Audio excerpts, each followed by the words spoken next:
Yo, it's your boy Ryan, Northwest Sports Fanatics, back at you with a new video. Today is Tuesday, January 24th, 2023, with your boy Ryan and the Northwest Sports Fanatics. Make sure you guys subscribe to the channel. Smash that like button either now or on your way out. Donate to your boy if you can. Cash App, $ ORIONNWSF, or the YouTube Super Chat right here. So your boy finally got a new phone after about 2 to 3 years. Cracked screen on the camera, obviously scratches everywhere, network slow. So finally I ended up getting a new phone, and any new picture that I take, maybe even tomorrow if I go to the Blazer game with Preston, I'll be able to get some good HD 4K quality photos finally. We're going to see the Mariners and Cardinals. That's going to happen, I think, in April. So I was definitely looking for a good time where things were a little slow to be able to get something new, and I'm ready to go. Things are good. So had a good day, woke up early, got a chance to take Paisley on an hour walk, got the new phone, and I figured that we'll come in here. I got the Celtics and Heat going on. I looked at the schedule, and of course they have the Lakers on in the late game. So obviously if the Blazers are on, I'm going to watch that first, but they're not playing until tomorrow. So at least for now, the Celtics and the Heat game will at least keep me occupied for a few minutes. I was going to do an NFL background for, AFC or NFC, but I figured the thumbnail was good enough, and it's always good to have some good mental health. So anytime I can get a location in Oregon or somewhere that just looks really nice and good on the mental health, as we did the Oregon, obviously, background with a lot of the waterfalls and kind of nice locations we have. I believe this one is Crater Lake, here in Oregon. And as you can tell, I'm not really sure if I ever can leave the Pacific Northwest. You're only a couple hours away from camping, going to the beach, and just, going somewhere fun and being outside. So it's definitely been a nice day today. Today, actually, besides being cold as shit this morning, it was like 30, which is not a whole lot compared to some of y'all that are like in the Midwest and the East Coast that have fucking snow right now. So I can't complain, but it definitely was pretty crispy this morning around 6, 7 a.m. And then it started to warm up. But I know, that's bitching to the wrong person, because I know some of y'all got snow right now, and I imagine it's 10, 20 degrees right now. And,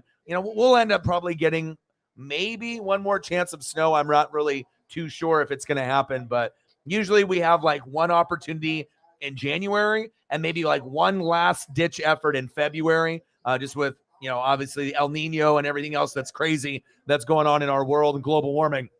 But usually we'll have, I would say we're already almost at the end of the fucking month. So it doesn't really feel like we're going to get snow, but you just never know. A cold front could come through in February, and maybe for a day we'll get like, an inch or two, or maybe like a trace. I don't know, but everyone freaks out here, even if we get, we have sun and for like a week or so, and then all of a sudden we get like a little drizzle of rain. Everyone drives like a fucking idiot. So, but I hope everyone is doing well. And Megan with a big $50 dono. No worries. It's really crazy. So I wanted to do the mental health motivation, right? So I was like, all right, I'm going to start doing the mental health. We did mental health Mondays, and I'm always going to do shows for mental health, because if you have depression, you have anxiety, you have, certain things, it definitely gets tough, and being able to talk it out is a good thing. So I did mental health motivation, and then I did the little quote, and then they hit me back with a message saying that the ad suitability is not okay for that type of topic. So it's like kind of crazy to me. Okay, so it's like, if anything, we're just trying to raise awareness for mental health and help people out. And then YouTube says, well, we're not going to be able to put certain ads on there because you're talking about mental health. That doesn't make any fucking sense whatsoever. Now, I don't know what it is, that they have against me. I mean, it doesn't really affect me, because it's not like we have a million views on that, and then they're going to take the ad revenue from me because they think it's not suitable or whatever. But it's like, if anything, we're not doing anything above and beyond or crazy in those streams. If anything, it's just we're trying to, tell our stories, kind of give tips for mental health. So I thought I had that down where we could do mental health motivation, episode 1, episode 2, episode 3. But apparently, if I do that, then they're just going to keep knocking down on the ad revenue side of it, which is not really anything, but it just would be nice, to be able to have everything in the green instead of me seeing the message in the orange saying, oh, well, maybe some ads are not suitable, this or that. I'm like, all right, man, there's a lot more stuff out there that deserves to have, restrictions. And, something like positive, like mental health, for them to do that. So I guess we're not going to be able to do the mental health motivation because they're just going to keep knocking on that. Just like when I did those college games like the Orange Bowl and the Natty, that they blocked the video altogether. And those were the two best streams that I've had in like a month. Both of them combined for 10,000 views. So one was like 7,400, the other one was like 2,600, and they're like, "Yeah, fuck you, Orion. You know, you didn't put video on there, but we heard something in the background, right?" They're like, "Fuck you, bro," right? And then I was like, "All right, well," but at least the revenue and the donos that came in, I was able to keep. But the main thing is I wanted that to be on the front page as like an example of like, this is one of the latest streams where we actually had a pretty good hit and we actually got recommended for that Orange Bowl. And that's how we had about 100 to 200 people in the room for a couple hours. And we think we gained like 30 to 50 subs just in that 1 hour. And sometimes if you get recommended in one video, you can gain more subs in like an hour than you can in an entire month sometimes, just depending on if they do that for you or not. So, YouTube is crazy, analytics, metrics, them changing the algorithm. But I was kind of excited to try to get a little bit of stability. We'll still end up doing something mental health. I'm not going to stop doing it. I might have to label it a little bit different, but I think if you know me and you know the channel, we pretty much talk about, mental health and that type of thing every day with a number of topics with food and nostalgia and anything else. So, another swing and a miss, I guess, for just trying to be able to have a good idea, and then they have to try to knock your boy down a peg, but it's all right. We're still going to have a good time, and hope everyone is having a fantastic day. Sarah in the building, what to do? Let's get to 100 in donos. Boom. We're already at 50 within the first couple minutes. I appreciate you, Michael. What to do? Hopefully your mental health is good. Fly, Eagles, fly. Can't wait to be able to see the game this weekend. It's probably the most even 50-50 matchup in an NFC or AFC championship game that I can remember, maybe in the last 10 or 15 years. And as we know with Joe Burrow, maybe Joe Burrow is the modern day Joe Montana, and we got to stop talking about Buster Brown, Josh Allen, because really the league is really run from Mahomes and Allen. No, Mahomes and Burrow. So even if Burrow makes the Super Bowl and loses, we should never say that he's a choker. I mean, you got to understand, the guy is winning games with no offensive line. I've never seen a player be able to rally a team with no offensive line going against good opponents, whether it's in the AFC or the NFC. Hell, they made the Super Bowl with one of the worst lines in the world, and they made it and almost won with one of the worst offensive lines. So for 31 teams, you got to have a good O-line and D-line. For the Cincinnati Bengals, it doesn't fucking matter. They could literally have ghosts out there. Burrow's getting rid of the ball quick enough, and I come to the conclusion O-line, D-line, defense, coaching, play calling, that's for 99.9% of the teams in the league. But if you have Patrick Mahomes and Joe Burrow, throw that shit out the window, because if you have those two guys could be the difference between them winning and losing. And of course, we know the Chiefs and Bengals defenses aren't very good. They can play good at times, but they're not as good as the Eagles or the Niners. But if you have Burrow and Mahomes, you never know. Those guys seem like they have the Mahomes magic, and we got fucking Snow Burrow fucking going wild. So pretty crazy. Megan with a 50. Hey, no worries. Yeah, I don't even know how you guys do that. I'm not sure if you just sit there and or if you take breaks and stuff, but I can't imagine sitting and doing 8, 9, 10, 11. I mean, unless the guy is just like eating dinner, folding laundry. I mean, I don't know. It's cool, but it seems a little excessive, doing anything really past 5 hours, 6 hours. But trust me, I've been there. I mean, I've done 4-hour streams, 5, 6, but I think that we've maxed out at like, I don't know what we maxed out at 7, but it's not like we're doing that. But it sounds like, unless you're just keeping the camera on and you're doing stuff, but to sit in the chair for that long, that's not good for the back, not good for the eyes. But hey, if you want to grind it out and people are going to hang out with you for fucking 11 hours like a gamer channel, hey, good for him. But that's a long fucking time to be in a fucking stream. But if you're having a good time, sometimes an hour goes by very quick. Then it goes to 3 hours, then 5. And if you got nothing else to do, or if you want to try to hang out with people that are, they like the same thing as you, as for you guys, Seattle Seahawks, then maybe you guys had a good time. And it sounds like you did. 11 hours, 10 hours is a long time. But I do appreciate you and never apologize for showing up or not showing up. You show up when you can. We'll end up having some talks. We'll end up going over Seahawks, mental health, whatever we decide to get into. And let me know what you want to see for photos, and I got you. HD 4K, you want the regular, I can give you Pete, I can give you Steve, I can give you Jim. And if there's anything else that you want to see above that and beyond that, like maybe if you want to see maybe some of the potential mock drafts, because I know you and Sarah and a few others do mock drafts. If you got a couple guys, Miles Murphy and, some of these like potential Seattle Seahawk, people that are kind of pegged to possibly get drafted like Charles Cross last year. If you got a couple college guys that you would want me to throw up that maybe a Seahawk next season, you can do that. But I do appreciate you. Bang, bang, bang, boom, boom, boom. Cash on cash, racks on racks, stacks on stacks. Cactus Jack. Bang, bang, $50 holla. Halfway to the goal. And we're about 10 minutes in, which is amazing. Thank you so much. I appreciate you. And again, some days we're going to have very, very good streams where we get off to a really good start like this within the first couple minutes. And there'll be other streams where we go for 4 or 5 hours and, we're going to be sitting at like $5 to $50. And, you just got to take the L and, hope that the next time around that maybe other people will show up. But again, we've been breaking records as of late. I mean, we hit 1,500 just about a week ago.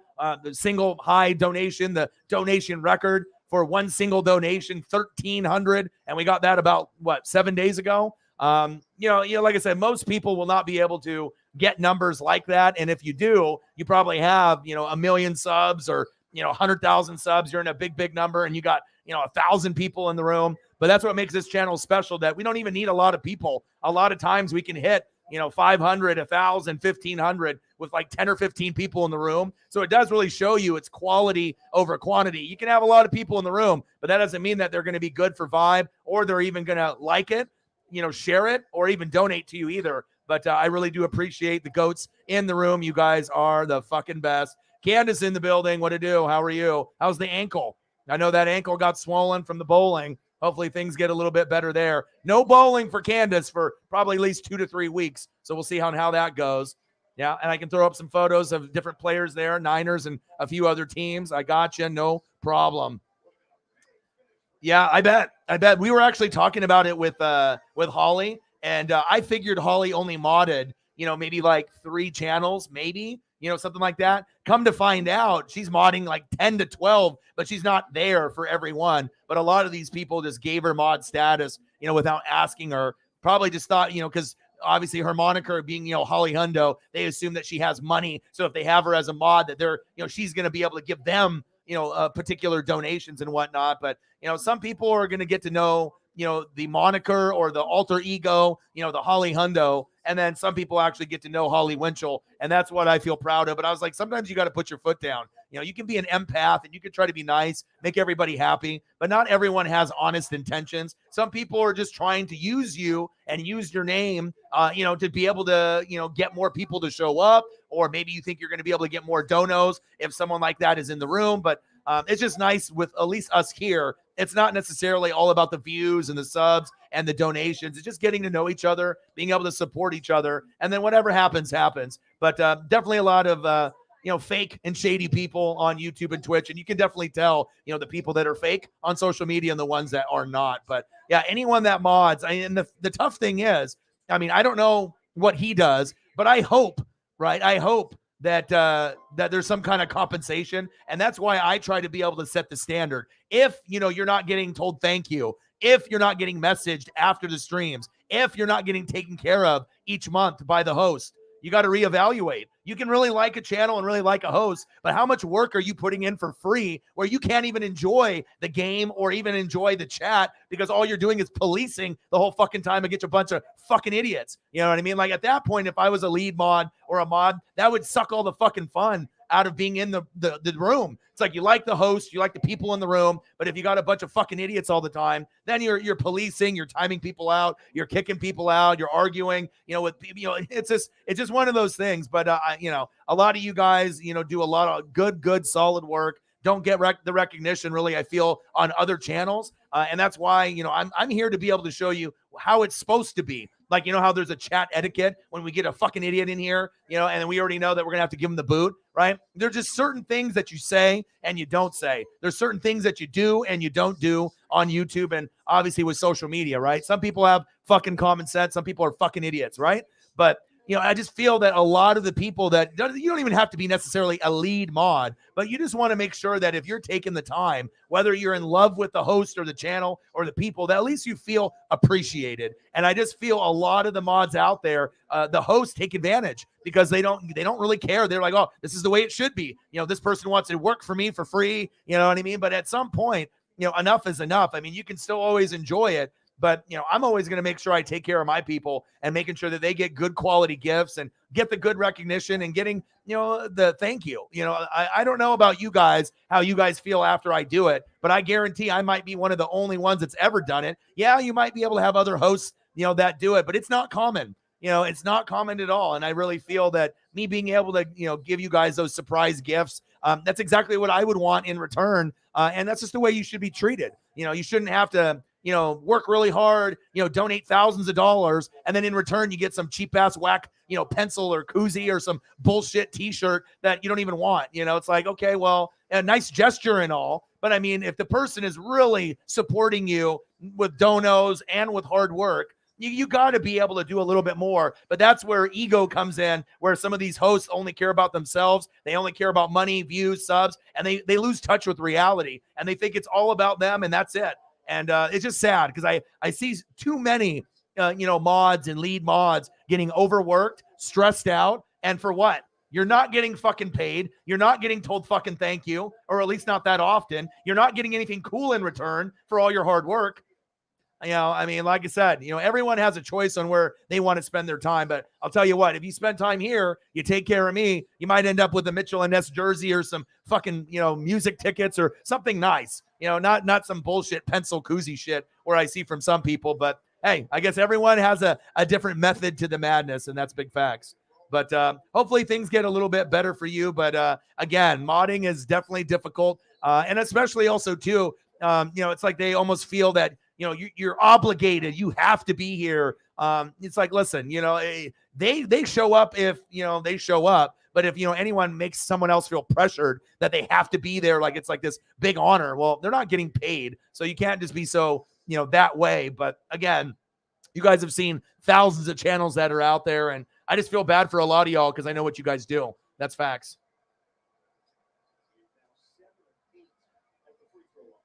Oh, there we go.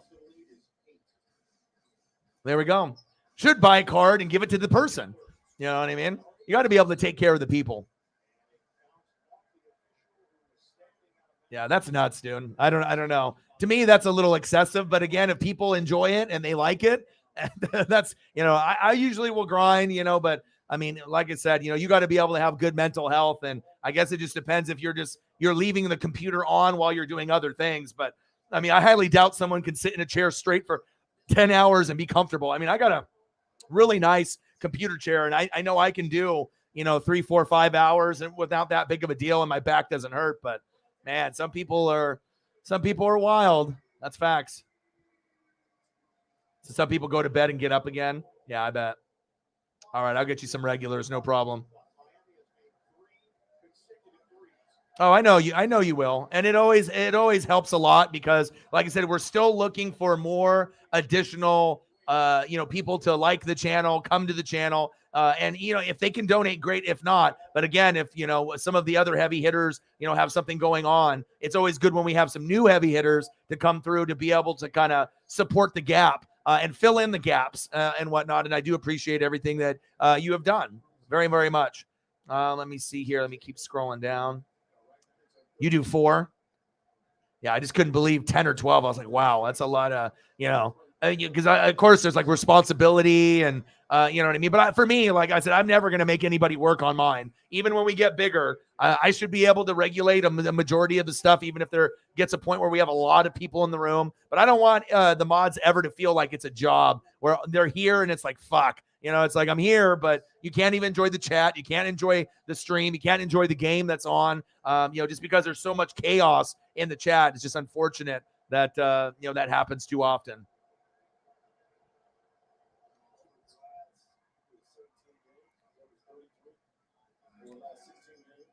Tyree in the building. What to do? Hey, well, just being genuine, being honest, you know what I mean? And what to do, man? What's good? Yeah, when you ended up hitting me up, I was on the way to Petco. And so I first got a new phone. So congratulations to me, O-Dog, with the busted up phone. And my phone wasn't cracked like how you see some people's phones where it looks like they haven't had a new phone in like 10 years and you can barely see any of the numbers. I had a small little crack on the front of the phone, but it was over the lens. So I couldn't do selfie photos at all. And then the 4G, 5G network needed a new SIM card. And then my charger wasn't working. The battery was old. I already had the phone for like 3 years. So I was already thinking, okay, do I upgrade to SIM for free or just say fuck it and just get a new phone? So I only had $72 left on the other phone, paid that off. Didn't have to pay too much. And then I got a new case. That's really fire. God, the camera on this one with the lenses looks like I could do some like professional movie on. And like I said, I could have got, because I had like an S9 Plus or something, which is hella old, right? And then I had an option between Android S22 or S23, and I could have qualified for the 23, and it's a little bit bigger. It looks like a 2023 phone. I mean, it's kind of high end and lots of cool little, extra features on it. Obviously, it's apps, but just the way that it looks and it's formatted, right? But they weren't going to have the phone. They ran out besides the floor model, so I would have had to wait 3 to 4 days. So then I just went for the model below that one. So I was like, well, I want a phone now. And that's the whole purpose of me trying to get it. So anytime if you see me with pictures on, Instagram or Twitter or Facebook or YouTube, you'll notice how much sharper and clear it looks. And I wanted to get it because I might be going to the Blazer game tomorrow. So there may not be a recording tomorrow, depending on what I do with Preston and what we decide to do, if we go to the Blazer game or if we get tacos or if we go get something to eat. And then also I got Mariners and Cardinals in April. I wanted to make sure because every time in the last year, I wanted to take a picture. I'd be like, "Ooh, dude, let's get this," right? I've always had to use my friends' phones, Preston, Justin. I was like, I can't use a photo because the phone was just too crappy. So it just feels good that now I can take, good video if I'm at the Mariners game or if I'm at the Ducks game or Blazers, or if I want to take some cool pictures that I won't have to worry it looking like shit. It's actually going to be nice and clear. And I probably won't get another new phone for a couple years, but the feeling, you guys. It's like, anytime you get like, new socks, underwear, new phone, brand new video game. There's going to be different levels of excitement, but if you're a guy, it's not like guys typically go to the store to go buy boxers and socks every month. It's like usually maybe once or twice during the year, or maybe not at all. And then you just wait for Christmas, and then maybe someone will take care of you and get you a few new ones. But I'll tell you, the feeling of not necessarily new boxers or underwear, but the new socks, because I like wearing the no-show socks. So it's when you get those brand new no-show socks, Adidas or Under Armour or Nike, and you slip them on, right, your little footsies, and then you put on your slides or your shoes. I can't tell you the comfort feeling, especially if you end up having just like, because we got a puppy here. So she's always trying to, eat, certain things or chew on things. And obviously, socks and certain things get worn out. I'm walking 2 hours a day with Paisley. So I need to get some new shoes. That's the next thing. I actually was like, man, these shoes they're getting close to being almost done. And I've been, walking a lot in them. But yeah, it just definitely feels good, to be able to have that. And Kip, you know what I mean? Like I said, a lot of us are going through, depression, anxiety, things like that. Sometimes I'm going to have time, but a lot of times, a lot of times just depending on what I'm doing, I may not have time, to talk on the phone, maybe with text message, but the best way to do it is here. But again, I know, you have some things probably like privately that you just want to say to me, not to everyone in the room. Totally understand. By text message is probably the best. It's just that, I got a lot of stuff usually that I got going on here. And if people want my time and I want to be able to give it to you, I'm not really a big phone talker, and it's not anything against you, Kip, or anyone else. You can ask any of my friends. I worked for phone sales where I was doing phone job stuff for 8 hours a day for like 20 years of my life. So it gets to the point where even when I'm talking to like relatives or friends, it's like I can only do so much. And it's not like I get necessarily irritated, but it's just like, man, I've already talked on the phone for a good chunk of my fucking life. It's just like, if I can help with text or here, but if it ends up being where, it's going to be beneficial and I can do like a couple minutes, but I'm probably not going to be able to have like 15 or 20, but I might be able to, scrape off 5 or 10, depending on what I have. And not a lot of people have my phone number either. A lot of people have me on Twitter, on Instagram or Facebook and whatnot. I don't give out my personal number just to anybody, like I said. But I am praying for you, and trust me, I know how that goes. I just had an episode last week for about fucking 4 or 5 days, but you just have to be able to find, why you're getting this way. You know what I mean? What I noticed, with like me and my friends and certain people, if you're smoking weed or going to the dispensary, or you're doing stuff that's harder, or alcohol, or what, if you're doing things like that, once you do that a lot, and depending on, how that makes you feel, the next day, sometimes that'll trigger, like a little depression thing, not necessarily because you look at your bank account and it's fucking empty after all the money you spent partying the night before, but just psychologically, like the brain chemicals. And I just feel like if you already are kind of unstable a little bit, you got to get sun. You got to get, walks out there with exercise. You have to listen to music. Make sure you're watching TV and movies, playing video games, making sure you're getting outside if you can. And you got to make sure you make a list of all the things that you can do to put yourself in a position to win. And even when I was fucking in the gutter, I still was walking. So that's a bigger step than I was before. I still was taking care of Paisley. I still was listening to music. Still felt like shit, and things weren't really making me happy or excited. But eventually I got over it, and I got through, came back to streaming, and things were good. And I'm a routine person. So as long as you're in a good routine, things are going to be good. But if you go out of your routine, shut yourself out from everyone, close all the windows, you're in the dark, underneath the covers, watching TV, it's not going to get better. It's going to get worse. And I'll tell you what, if I didn't exercise and spend time with Paisley and listen to music, that 4 or 5 day stint would have turned into 2 weeks easy, because I know myself. But, this is a key time for me. I can't really afford to miss games. And also the stress and the, just knowing that if you're a full-time streamer, this is, for some people, I built this from the ground up, right? So I've created this platform where I'm my own boss, and I finally have earned, the fact where I can record it anytime I want. I can record as many times as I want, and, for as long as I want, you know what I mean? But I still want to be able to make sure I take care of myself. And sometimes just knowing that you're going to be going for 4, 5, 6 hours, and maybe you have an hour of prep, it gets intimidating, especially if you're not really good in a good headspace. It's like, okay, I got to stream today, but then all you're thinking about is, not necessarily like how many subs you might get or views or how much donos. You're like, fuck, I got to put in 8 hours. And sometimes that's intimidating because you're not mentally right. And what I've already promised everyone is I can't give you 50% of myself and be fake. I have to be 100 for me to get back online, because it just, or close to that. You know what I mean? And I'm sorry that you're feeling that way, but I hope things get better. And if it would make a difference, and if you need a little bit of a pep talk and you want to talk maybe like tomorrow or something for like 5 or 10 minutes, maybe we'll be able to figure something out. Because the last thing I want you to do is to hurt someone or hurt someone else, or someone hurts you. A lot of times, your brain will play tricks on you, and it'll make you think things are much worse than they really are. So you really got to be able to fight it. But also you got to know what triggers, your depressions. Because I know from some people, if you drink too much, people doing like pills, people doing the hard stuff, once they come down from that, and then, you wake up the next morning, sometimes that will start the very beginning of a depression run.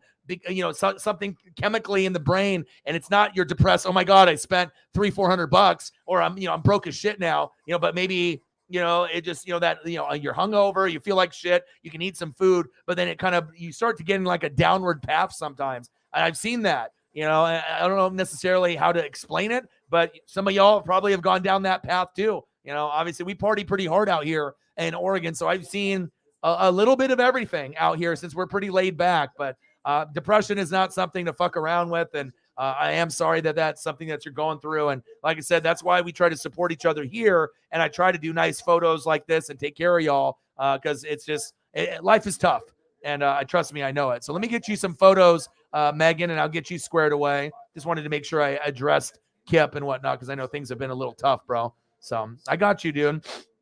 Forbidden Alchemy in the building. What to do? Fly, Eagles, fly. It's going to be tough. Like I said, it's the closest 50-50 matchup I can remember in the last 10 or 15 years, where literally, right? Eagles fans or Niner fans, or if you don't give a shit about either, not one goddamn person on planet Earth is going to be surprised either way. If the Eagles win, everyone's going to be like, okay, that's what we, If the Niners win, no one will be surprised. We already know how great they are. You know what I mean? And so it could go either way. And then obviously the Bengals have the advantage because Mahomes is hurt and the Bengals defense is better than the Chiefs. Chiefs are at home. Mahomes is hurt. They could still win, right? But obviously with the Bengals, apparently they don't have to have an offensive line. And Joe Burrow is that guy. So they've beaten the Chiefs the last 3 times. Once this year, twice last year. So, and they also beat the Bills this year too. So, and I think they would have beat the Bills twice because they beat the Bill. They had the DeMar situation. I think the Bengals were going to win that game. And then I think the Bengals, obviously they took care of business, Snow Burrow. So,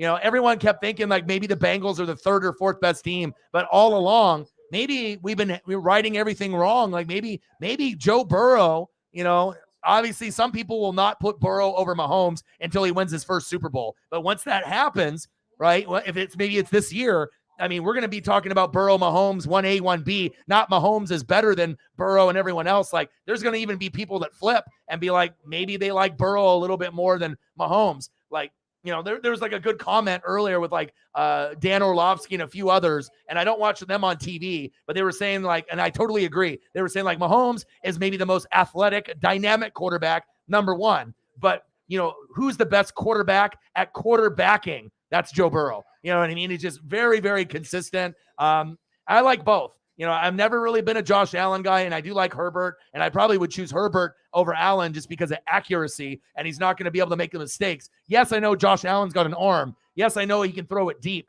but when it comes to the clutch, they don't help him with the running game. He forces a lot of footballs, and he throws a lot more picks than Herbert, Mahomes, and Burrow. I mean, it's just that for whatever reason, the NFL media loves the Bills and Joe Burrow. Or no. They love the Bills and Josh Allen. They need to be given a little bit more love to Joe Burrow. But again, even if Burrow gets to the Super Bowl and loses, no one is going to be like, oh, this guy's a fucking choker. We're going to be like, holy shit. The Bengals have gone to 2 straight Super Bowls, lost, right? But they have no offensive line. So you already know if Burrow goes this year and loses, you think it's going to affect him? Hell no. He'll get to another one, and eventually he'll win. I mean, he's that good of a player. Like, if you're able to get there with no offensive line 2 years in a row, imagine when the Bengals do get an offensive line or get more defensive players, eventually they'll be able to beat out a team that's like very well-rounded like the Eagles and Niners. It may not happen this year, but I can guarantee the way that Burrow has been playing, I would not be shocked one bit. And there's probably a better chance for Burrow to get one even before Josh Allen.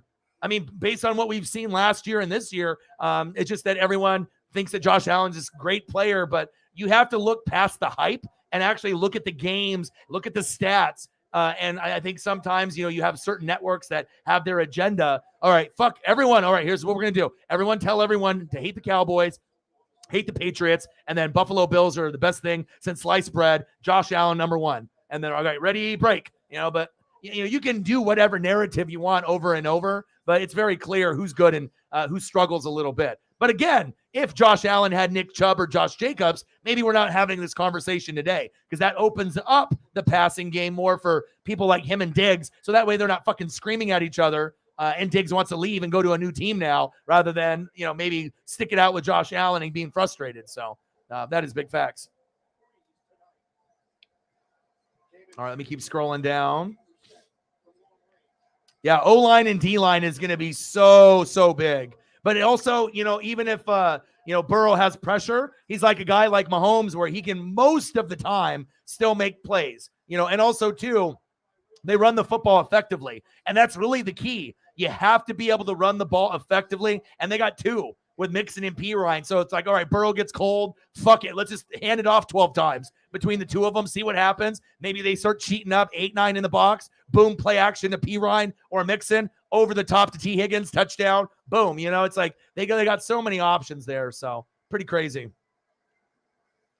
All right, I'm almost scrolling up and getting caught up. Matt in the building. What to do? What's good? I got to get some pictures up for Megan. Apologize. Just want to make sure I get everyone going, especially if I know people got mental health stuff going on. I want to make sure I address that because every single person in the room is important to me. Dude, you already know I'm ready. Dude, come on, man. I am so excited. I haven't been this excited for MLB or NASCAR. We made the playoffs with the Mariners. Julio, year 2. NASCAR, Chase Elliott, Kyle Busch, Joey Logano, all of them. I mean, Kyle Larson, I can't wait. We're going to even get a little Jimmy Johnson sprinkled in and a few of these other guys. I mean, I don't expect him to do anything, but it's just cool to have him in there for a couple races, just as a name and whatnot. So, big slam by the Heat. Wow. 87-87, 5:44 left in the fourth quarter. Bam Adebayo with a big fucking slam right here off the fast break. One dribble. Ka-ka-ka!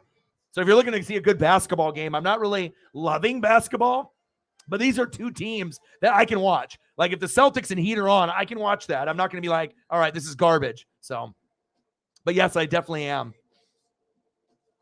Thank you. I mean, it's been overdue. I've been thinking about getting a new phone for like a year. So I finally got a chance to pull the trigger, and it's a nice one too.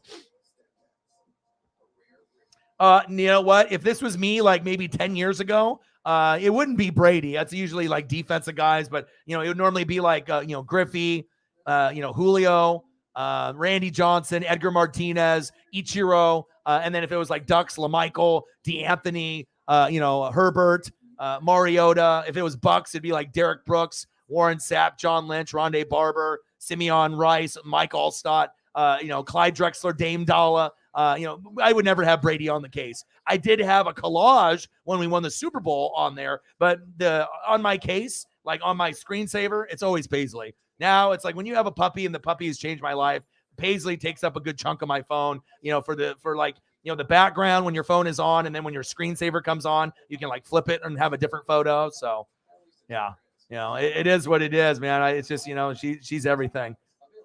Oh, you got the S22? Yeah, I think that's what I have too. I don't know if I have S22 regular or S22 Ultra. I have to go look at the box, but it's like I said, the 23 looked awesome. Like it looked more high tech. Eagles John with the 20. Thank you so much. Here, let me start on the photos here because I don't want to keep. I don't know how long Megan has, if she's going to be here for a little bit or not, but I want to make sure we at least get a few of these in while I talk, and then we'll go back and I'll get caught up in the conversations here.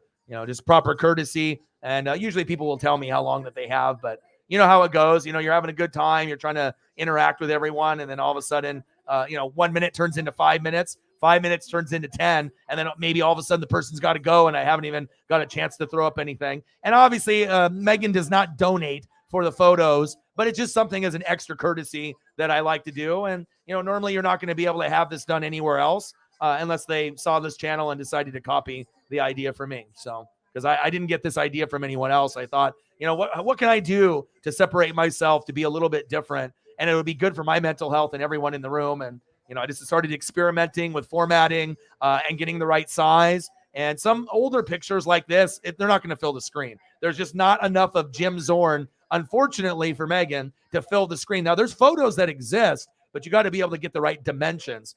And so I try to look for the coolest photos if I can't get them to fit the screen that just look the best. So, that are just iconic for that time period. So we got a couple Jims.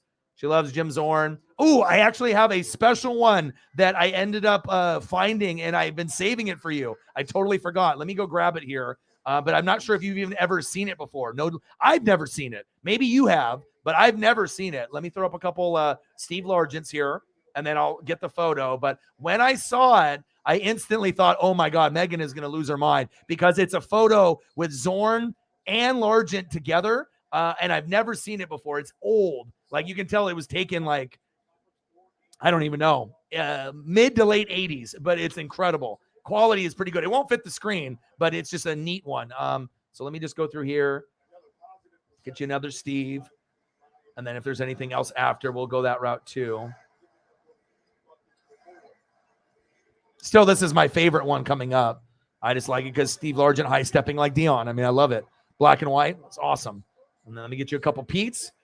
Get you a USC Pete, and I'll get you a Seahawk Pete, and then I'll get you that other photo, and then we'll get back into the chat. And then we'll get into Eagles John's 20. You guys are the best. I appreciate you.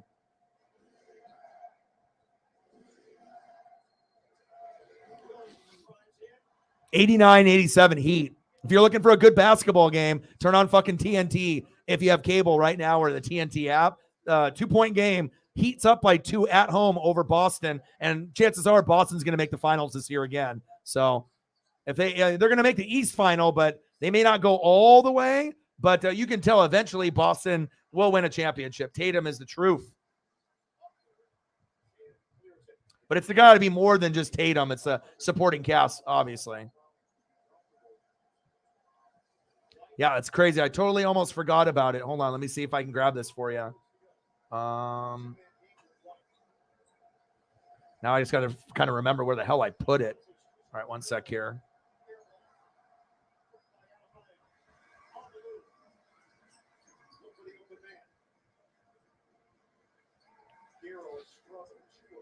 I mean, a lot of the times it's going to be like motivational stuff. Oh, I found it. Oh man, this is cool. And what makes this photo cool? It's like HD 4K, right?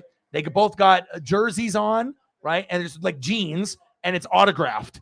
It is incredible. This is one of the coolest photos I have ever seen of Jim or Steve or both together. By far, it's the best one I've ever seen with both of them together. But like I said, you're gonna be. I don't know if you've ever seen this one before, but I've only seen this once, and I had to grab it when I saw it. I'll show you here in 3, 2, 1.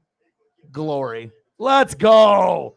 Look at that. That's cool. It's like a promo photo for like a Seattle Seahawks magazine back in the day. And then the photo is like an 8x10 or 10x12. And then obviously they autographed the photo like, at like a football card show or something. That is awesome. I mean, like I said, how often are you going to see them with the jerseys on, with jeans on, with watches, kind of like half like athlete, half casual. They got the jeans on, and then you got the autographs on there too. Even if it didn't have the autograph, I still would have, got the photo. But I was like, oh my gosh, how cool is this? And obviously, I know you love Steve, but Jim is kind of like one of your main ones. I mean, Jim, Steve, Pete, that's all you guys. You're all at the top there. But I was like, anytime I can find something special I've never seen before, if I know you guys have a love for something, I'm always going to make sure I remember. And I snagged this I don't know, over a week ago, and I almost forgot about it. But I knew at some point, Megan, you'd come in, and then I'd be able to share it with you. But I appreciate your $50 dono. I'm always going to make sure I show the gratitude. I'll message you after the stream is over. And that helps when we get a big dono early. It sets the tone. The longer you go without your first dono, you have more of a recipe for disaster unless someone steps up at certain points. But when you get off to a really good start before the stream starts or in the first 10 minutes, it kind of sets the standard of how the stream more than likely is going to go. When other people see that, they kind of know what the business is. So I appreciate you. And I hope you like that phone. If you want me to send you this, I can send it to you on Instagram or Twitter. And then if you want to use that for your computer or your phone as your background, I mean, it's cool. I mean, if I'm a Seahawks person and this is 2 out of my favorite 3 besides Pete, I mean, this is probably going to be my phone background if I'm a Seahawks fan, an old school Seahawks fan as that too. So hope you enjoyed that. But if you want me to send you that, I will. That's your new phone background guaranteed, or your computer. But as soon as I saw that, I was like, and I'm a memorabilia guy. I'm always looking for very unique, different, and just the fact they're wearing jeans, that's what makes it like a score of like a 1 or a 10. That's what makes it a fucking 11. Because it's like I've never seen a photo with them autographed together with jeans on, with the jerseys on.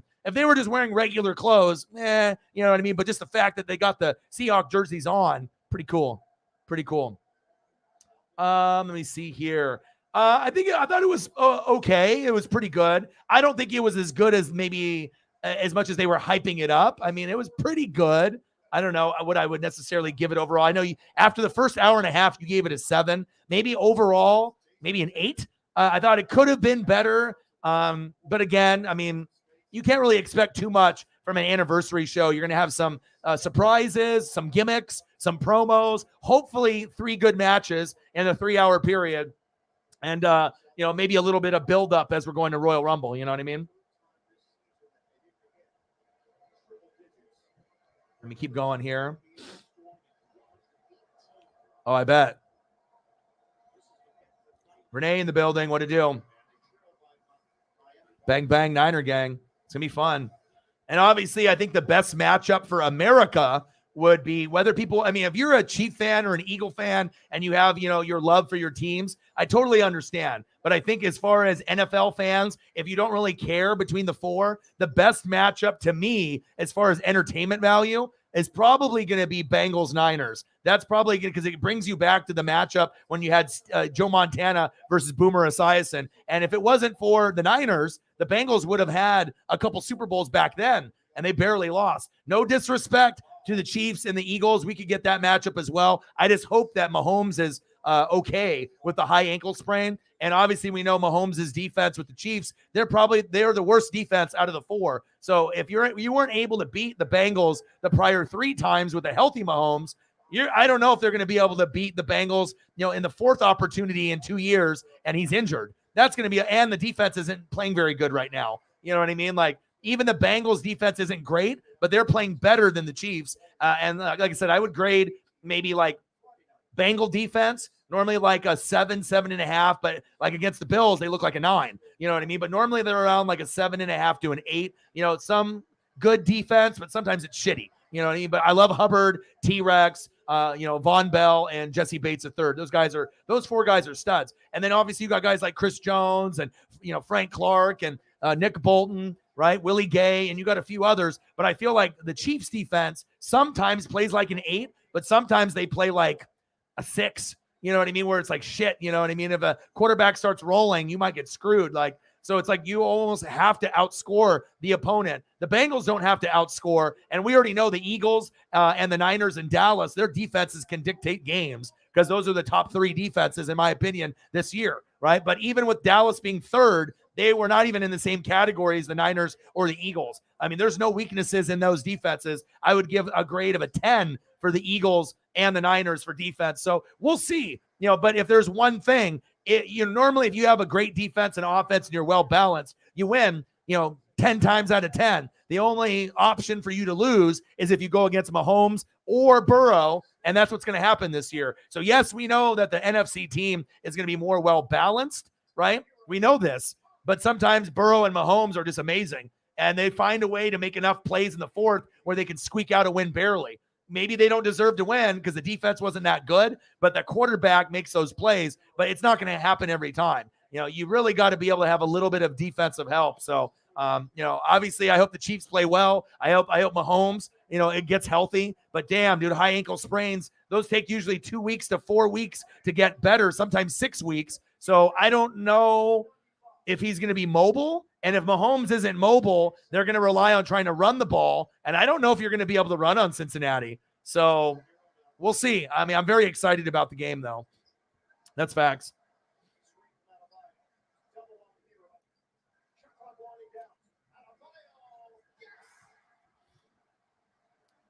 Yeah, but you got to understand the Niners got one of the best offensive lines in football. You guys do too, right? But I don't know if it's going to be as easy as people think. The run game will suffer. Just like we saw in the Niner and Cowboy game, when you got 2 really good defenses, you're probably not going to get a whole lot of Elijah Mitchell, run CMC early, or Miles Sanders, Boston Scott. Yes, they're going to run them, but they're going to get stuffed, and then eventually someone's going to get tired, and then eventually someone will score. Miles, CMC, they're probably not going to get 2 or 3 touchdowns, but maybe a receiving touchdown or a running touchdown, and then they'll rely on their defense and throwing the football. But I don't know, man. Trent Williams is the best left tackle in the game, and the offensive line for both are very, very good. And depending on who wins the line of scrimmage, O-line and D-line, which is literally even. It's like, okay, you got Fletcher Cox and company, big play Slay, and amazing defensive guys, Brandon Graham. You got Nick Bosa, Fred Warner, right? And who else? Right? Who else? You got the guy in the back end, the Troy Polamalu 2.0 clone, Hufanga. So, I mean, and there's a lot of others. Dre Greenlaw is a fucking maniac. He kind of reminds me of a Dallas Cowboy player, kind of like not very like necessarily disciplined, but when he ends up making big plays, you're like, holy shit. Like, he'll chase a guy down and get a big sack or a strip sack. But then another time, like a quarter later, the guy's been out of bounds for 3 steps and he just fucking, bumps the shit out of him and makes the guy go flying. Like, I don't know. That's the guy that I kind of worry about a little bit with the Niners. As long as Dre Greenlaw doesn't lose his lid, then he won't become a liability. But yeah, I mean, it could literally go either way. And trust me, you can be an Eagle fan and be confident. You can be a Niner fan and be confident. No one knows who's going to win that game. And like I said months ago, there's only one team that can beat the Eagles in Philadelphia in the NFC Championship game, and it was the Niners. And I said that 2 months ago, and look, here we are. And now we got the Bengals and Chiefs as well. So sometimes you can have kind of a gauge on, how it's going to play out. Yes, there's upsets sometimes as well, but this is going to be a fun, Final Four to kind of see what happens. So, and even if the Chiefs lose, it's not going to be the last time Mahomes is going to a Super Bowl. If the Bengals lose, not the last time. Eagles, I mean, it seems like if they just went a few years ago and that coaching is getting good and they're starting to pick correct draft picks, bring in great players like A.J. Brown, the Niners are always going to be in the mix with Kyle Shanahan and John Lynch. So the Niners may never be number one every year, but you can guarantee the Niners will be number 1 through 6. They'll be somewhere in there. So even if they're 9 and 8, right, they could get to the NFC Championship game. We've seen it before. So the Niners, you never can count them out. That's probably the most consistent team, week in, week out, year in, year out in the NFC. I don't think you're really going to see a drop off there because they don't need to pay a big quarterback. They can fucking throw whoever at quarterback. Even, Brock Purdy, pick number 7, around 7, pick $1 billion, and you never know. And it's funny too, because I was just thinking about that. Brock Purdy was on Iowa State and he played against Oregon in the bowl game a couple years ago. So I was like, I thought I recognized Brock Purdy, and I was like, oh yeah. And he actually was pretty good in college. So if you actually watched him, he ended up having a matchup in college with Jalen Hurts. And I think Oklahoma won by like 1 point or something, but Hurts had like 5 touchdowns. Purdy had 6, depending on running and throwing and whatnot. So it's going to be fun. And it's not going to be the first time that Jalen and Purdy have gone head to head. So. Well, that's what you're hoping for.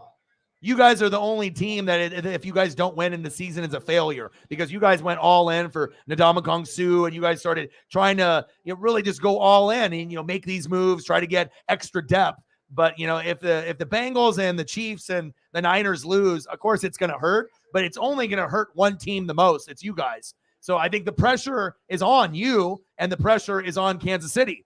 No pressure on the Bengals, no pressure on the Niners. And sometimes when you don't have pressure, right, even if you're at home, doesn't necessarily mean you're going to win. A lot of times it does mean you're going to win if you're the home team in the NFC Championship game and you're a quality team. But again, I don't know if we've ever seen a dominant team like this Eagle team go against literally a mirror image of them with the Niners in the same year. Like I can't remember the last time where, you can't really say for sure as a fan what way the game is going to go. And more than likely that game is going to be closer than the other one.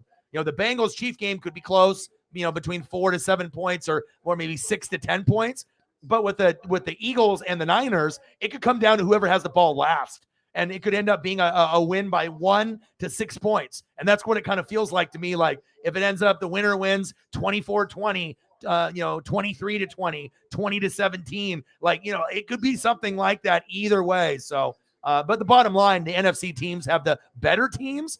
And you're normally going to win because Rams, Buccaneers. Now you got Eagles, Niners. And the Eagles and Niners are just like the Rams and Bucs to me. Very, very good everywhere. So, and then obviously the AFC teams, they're going to have, the Hall of Fame quarterbacks, but they lack things, offensive line, defense. So, unless Burrow and Mahomes play the game of their life, there's no way they're going to win. But if anyone can make it happen, it's those two. So that's why it's intriguing, because even though we think that the Eagles and Niners, for most people, they're the most well-balanced. Maybe some people don't think they're the best, but they're very hot. But the hottest teams, you don't have to, like I say, if you want to say the Eagles are the best team, you don't have to be the best team to win it. You have to be the hottest and the healthiest. Who's the hottest and healthiest out of the 4 teams right now? It's not the Eagles. It's not the Chiefs. It's the Bengals and the Niners. Look on how many games they've won in a row. Both teams haven't lost in like 2 to 3 months.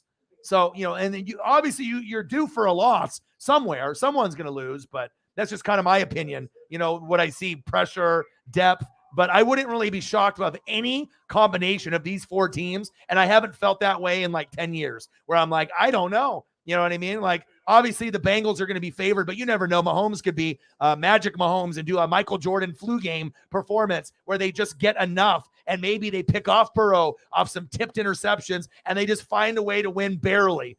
Butker field goal at the end. It's not like the Chiefs are going to blow him out if he's hurt, but maybe they can, the running game would have to play excellent with Pacheco and McKinnon. The defense would have to cause turnovers and they have to get 2 to 5 sack lunches on Burrow. And Burrow gets rid of the football so quickly. I don't know if that's going to happen, but that's the recipe to try to be able to compete to slow him down. And you got to stop Mixon and Pirine, and I think that's fucking impossible. I don't think you're going to be able to really stop those guys, at least not in that particular matchup. So, all right, I'm just scrolling down here. I got a better comparison. You know who Josh Allen is? I hate to say it. Brett Favre is better than Josh Allen. If you're looking at body size and reputation and failing in the playoffs, Josh Allen is Phillip Rivers in his prime. Josh Allen is better than Phillip Rivers in his prime, but think about it. A guy that's really, really good. You know, Eli and Ben got the Super Bowl rings. They got, far. But every year, Phillip Rivers would, he didn't really have all the pieces. Sometimes no O-line, not a good coach, maybe not a defense. But we thought at a point Phillip Rivers was a top 5, top 6 quarterback for a good chunk of the career. And then it went to like top 10, top 12. But when Phillip was in his prime, not at the end, like, with the Colts, but like when he was rolling, Phillip Rivers was pretty fucking good. And I kind of see some similarities, and Josh Allen is more popular. It's the Buffalo Bills, so he's already going to get more love. And overall, Josh Allen's got a little bit more ceiling and higher talent, but they both throw a lot of picks. They both make dumb decisions sometimes. Allen is way more athletic running the ball, but that to me is more of an accurate comparison. But the Brett Favre thing, I can see what you're talking about, but I try to think, okay, who actually looks same body size, throwing motion, maybe tendencies. And I don't know if you'll agree with me, but, I think Josh Allen, Phillip Rivers is a poor man's Josh Allen. But if you're going to compare what we've seen with Josh Allen, except the one difference, Phillip Rivers never got pub. Josh Allen is already crowned the best in the NFL by people on TV. They were even saying, like, even this year, right? Even before they won the Super Bowl, right? Even though they thought they were going to win it all, right? They were like, Josh Allen's better than Mahomes. How? You know what I mean? Like the narrative for some people is so stupid. It's like, dude, I last time I checked, Josh Allen doesn't have any Super Bowl rings, but apparently he's already better than the best in the world, Patrick Mahomes, who's already been breaking all these records. I don't know. I mean, just some fans, they're just living in a fantasy world, and that's big facts. You like it? Yeah, Crater Lake. I had to get something Oregon, and I wanted to make sure I had something.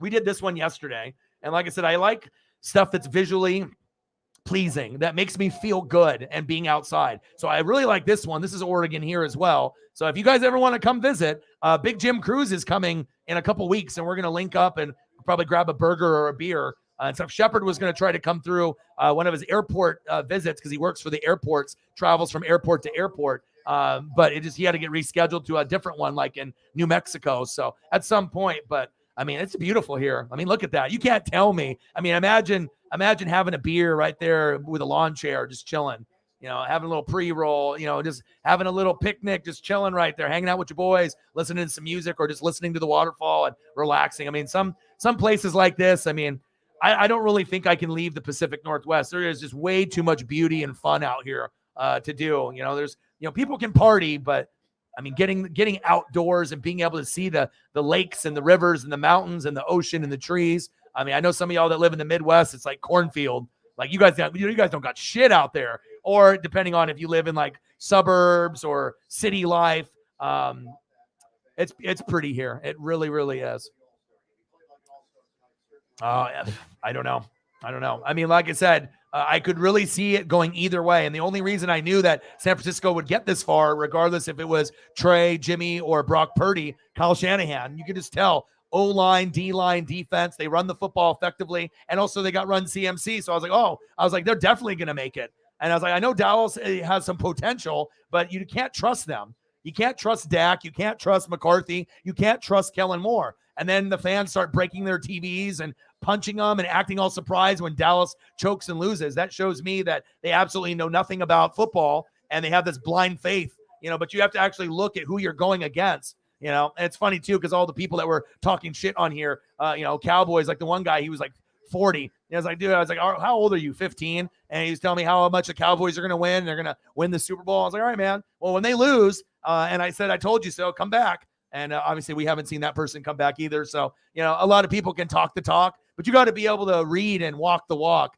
And it's one thing to have faith or blind faith. But for me, I don't have any type of bias for anything, not even my own team. So it's very easy for me to make predictions because I don't have any heart emotion. I don't have any emotions tied to the teams. It's just straight up, who is the best team and what do I think the game plan is going to be? And if you've watched some of my streams on the NFL, I mean, I could be like Tony Romo too. I mean, ask Sarah how many times I've predicted plays before they've happened or shortly after have happened. You know, like even with the George Kittle saying that that's going to be the game-changing play and they need to get him the ball. And then boom, it happened. It's like, I don't know how it happens. Like, I just think about it. The sports gods, they like send me the information. I just verbally say it. And then I guess the coaches hear it and then the shit happens. But yeah, it's crazy. But I have no idea. Like I said, right now, Cincinnati should be favored and Philadelphia will be favored because they're at home. But don't get it twisted. If we end up getting, a Bengals 49ers Super Bowl, I don't think anyone would be shocked. And personally, as far as like just seeing a game, I think that would be the most exciting Super Bowl. No disrespect to the Chiefs or the Eagles. You know what I mean? Because Eagle fans are going to love watching their team and the Chiefs are going to love watching theirs. But if we're just talking about since Mahomes is hurt, and, I think more people in America would enjoy watching the Niners and the Eagles. I mean, the Eagles are a fun team to watch. And they were the number one team all year. You know what I mean? But I just think that overall, if you're not an NFC East hater and you're not a Cowboy fan, Giant fan, or Washington fan, and if you're just looking at the teams overall, who would you enjoy watching the most? And like I said, I just think, just the intrigue, with Purdy and CMC, the history, obviously with the Bengals. But if we ended up getting Bengals, Eagles, it still would be a good Super Bowl, there as well. I don't think there's really a bad combination, but I'm just thinking of, fans that are fair weather, who are they going to get hyped up the most to see? And I think that the Niner-Bengal matchup would spark the most ratings, personally. I know Eagles and Bengals would be good too, or Eagles and Chiefs would get ratings. Any matchup is going to get ratings. There literally is no bad team. There's not like a sneaky team that snuck in and somehow. All the pretenders lost, like the Vikings. It's not like we have the Vikings here in one of the Final Four or Dallas, where you don't really believe that they can win. Like, every team has got a shot. It just sucks that Mahomes is hurt. But any combination would not surprise me whatsoever. That's facts. Yeah. Undertaker to Bray torch. Yeah, that was cool. Oh, yeah. You and Ollie, me and Paisley. Absolutely. Well, yeah, you did like 10, 11 hours. So, but I wanted to make sure I got that done for you. And I still got Eagles John that I got to do that as well. Birdman in the building. What to do? What's good? I saw you at the game, man. You and the other Birdman were there. The other Birdman was there and had like second row or third, fourth, fifth row tickets. Yeah, so we'll see. We'll see. But remember, Birdman, when I told you, when you guys got all cocky, right? And you guys were winning games and everything, and then you guys started getting injured. I mean, sports karma is real, and they recognize that type of behavior and whatnot. And like I said, you guys might be the best team in football, but you're not the hottest and the healthiest. And that's what makes me nervous, because normally you got to be very, very good in December, typically 4-0, 3-1. And when you had some injuries in November and December, it looks like things are good now with Jalen and Lane and a few of the others that are back. So we'll see what happens. I just want everyone to be healthy and for it to be a great game. But even if the Eagles lose or the Chiefs or any combination, this isn't going to be the last time that you see these four teams battle it out. I mean, these are going to be teams that will probably be sniffing the AFC, NFC championship game for many, many years. I mean, you might not be in every year, but you're going to probably have one of these teams sniffing in that game almost every year. And at some point, maybe both. But I'm excited for the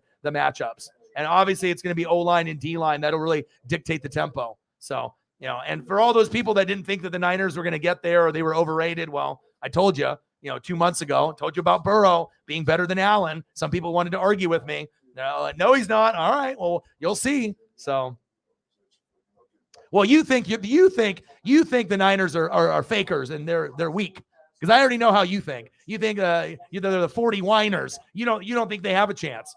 You know what I mean? Eagles fans, it's totally cool to be able to believe in your team and think it. But I told you months ago, and I don't think you believed me, that they were going to get there. You know what I mean? It didn't matter if they had Purdy or Trey or Jimmy. And I know that, obviously Eagle fans love the Eagles, right? But I know that you don't really feel that you're a believer of them, or at least that's how it was before. Maybe you're a little bit more of a believer now. And it's very hard to win in Kansas City and in Philadelphia. But like I said, the hotter team is Cincinnati and the San Francisco 49ers. Not that the Chiefs and Eagles aren't hot, but if we're just looking at the last couple months, I mean, we fucking those teams haven't lost in like 2.5 months, 3 months. So, but we'll see. regardless, it's going to be a hell of a run. And, if the Eagles can get past the Niners, the Eagles definitely can win it all. We just got to be able to see them do it. Find a way to go against a team that's got a really good offensive line, good running game. Try to make Brock Purdy look like a 7th rounder. And he might make a few touchdown plays, but, limit his success. You got to be able to get those big plays. And, of course, there's going to be some field goals in the game as well. And I don't think we have to really worry about any missing between the Niners and the Eagles. That's pretty automatic for you guys. So it can go either way.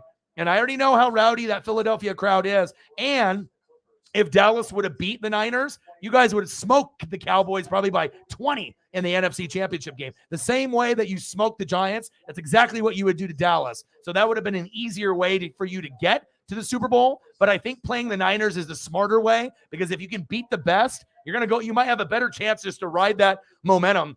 And the real Super Bowl might end up being the NFC or AFC Championship.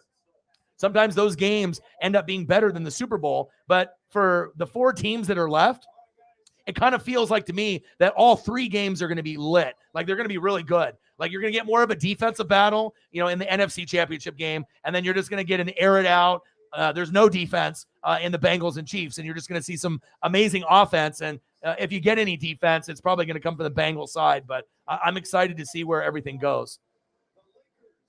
Weight loss is going pretty good. I still have, I kind of plateaued. I already lost like 20, 25 pounds. I still got another 20 plus to go. And I kind of, I try not to eat bad. I'm still exercising, doing about an hour or 2 every day, but I still got another 15 or 20 to go. So Eagles John with the 20 about 20 minutes ago. I appreciate you. Oh, I know. But a couple months ago, you weren't really feeling the Niners. Is that correct? Because I've seen some of your tweets and some of the stuff that you commented. It just seemed like you weren't really that much of a believer. I know that you're not an overly biased fan. You're an OG. You're like me. You've seen it all. You're an old school guy. We've been watching football 80s, 90s. Jerome Brown. I mean, we've seen it, right? But back then, right, you weren't really that much of a believer. At least that's what it seemed like based on some of the stuff that we talked about or some of the tweets that I saw that you had. But it was more like, I mean, they're good. You know what I mean? But maybe things changed once they got Christian McCaffrey. And then maybe you're like, well, okay, maybe I wasn't a believer then, but now they got McCaffrey. Now, But if I'm the Eagles, that's the last team that I would have wanted to play. And if I'm the Chiefs, the Bengals are the last team that I want to see, except the Bengals have beaten the Chiefs 3 times in a row. And with the Eagles and Niners, we don't really see those 2 teams play that often. So. Yeah, but I know you're not, you're not an overly crazy fan or anything like that. But I think a few months back, I think a 40 Winers comment came out or something. So I kind of got that vibe that you didn't think that they were even good enough to get to the NFC Championship, at least at that time period. But again, things can always change, in a matter of a month or 2 for sure. But I think every Eagle fan knows there's a chance to lose, But you can correct me if I'm wrong, but that's the vibe that I thought I remembered, something like of that nature. And a lot of Eagles felt that way. And why wouldn't you? I mean, you were the best team in the NFL pretty much 3/4 of the season. It was like Eagles, and then you had a little bit of like Bills and Chiefs for like a little bit, but it was pretty much Eagles for like, 14 weeks, out of like the 17. So it's going to be fun. It's going to be a fun. Eagles John with a $20 dono. Bang, bang, bang, bang, bang. Yeah. And so we'll see. We'll see how it ends up playing out. I mean, regardless, it's going to be entertaining football with these 4 teams. Like, these are the perfect 4 teams. Like, there's no debate. There's no like, oh, I wish this team was in. No one is like, oh, I wish Dallas was there instead of the Niners. Said no one ever, unless you're a Cowboy fan. You know what I mean? But like, these are the best teams at this point. You couldn't ask for a better matchup. And again, if the Bills had good running backs, then maybe we're talking about them today, or if they had a defense that was an absolute trash. So I appreciate you, Eagles John. What do you want to see for photos? I can get you anything new school, old school, whatever you want. I got you. Bang, bang, boom, boom. Mick Foley says, bang, bang, Eagles John with the 20. One of the biggest Eagles fans on planet Earth. A lot of people in the room. We got Tyree, Birdman, the other Birdman. It's always cool when I can see some of y'all get to go to the games too and show your love of your team. Yeah, I don't know. I just remember one comment. It just seemed like maybe wasn't a full believer back then. But again, our opinions can change the next day, and whatnot. But a lot of I think Eagle fans at that point throughout the season when you guys were rolling. I mean, at one point it looked like when are you guys going to fucking lose? You guys just kept winning and winning. Like you knew the losses were going to come at some point, and you were just hoping that there wasn't any like serious big injuries. But obviously a very, very special season for Philadelphia. And by far, they were the best team all year. I mean, not even close. So.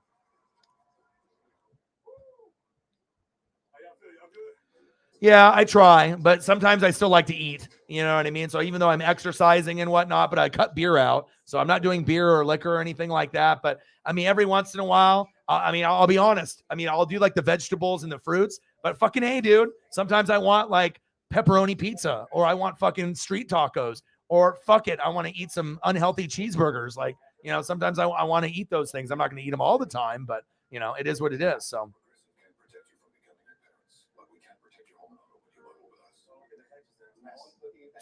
Ooh.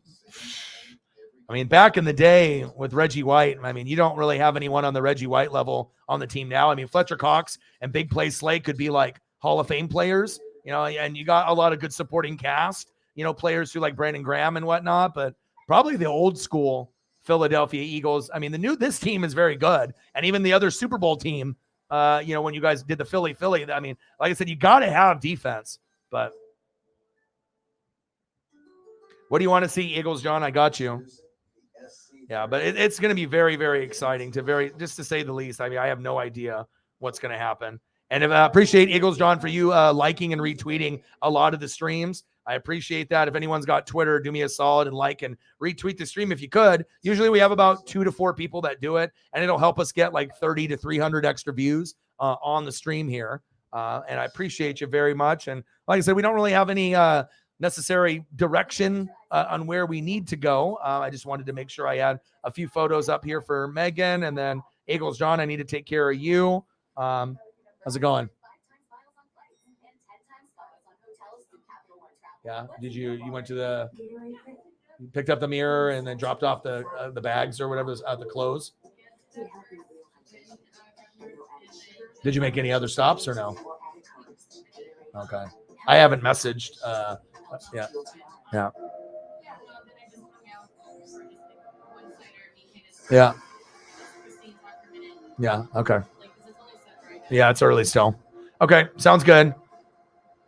Yeah, and I went to Petco today and tried to get Paisley off, the kind of the puppy food to the 1 year food. So it's a big step because you got to do it like staffies. You have to look at the breed. You have to look at like the skin irritation and make sure they get the right type of food, and you got to ease them into it. So you just can't be like, oh, the food ran out, here's the new one. You got to do like 75-25 for a few days, 50-50 for a few days, and then 25-75, and then transition them in. But we usually like to do like lamb and rice and the vegetable. So we got this really good brand, and I talked with the woman there and the guy in the back, and so it's kind of like exciting for me to see because she's like getting so big already. I mean, we got her, like 5 pounds, 6 weeks. Now she's like a year and 3 months, year and 3 months, year and 4 months. So technically the original puppy food we could feed that for her up to 2 years, but most people switch between a year and 6 months. But you just have to make sure you do your research and get the right brand. There's so many foods that are out there, but you want to make sure that it's going to be, good for the dog, digestive, healthy, no skin irritation. And it just seems like a lot of like the beef and the chicken stuff is not good for the dog. More like lamb and rice, like that type of stuff is a lot healthier, at least for our breed. And so, yeah, definitely. And I got her a bacon bone. I made a video of that. So it was just nice to be able to take care of her. And, we're going to go for another walk tonight, another hour walk, and get some exercise in for sure.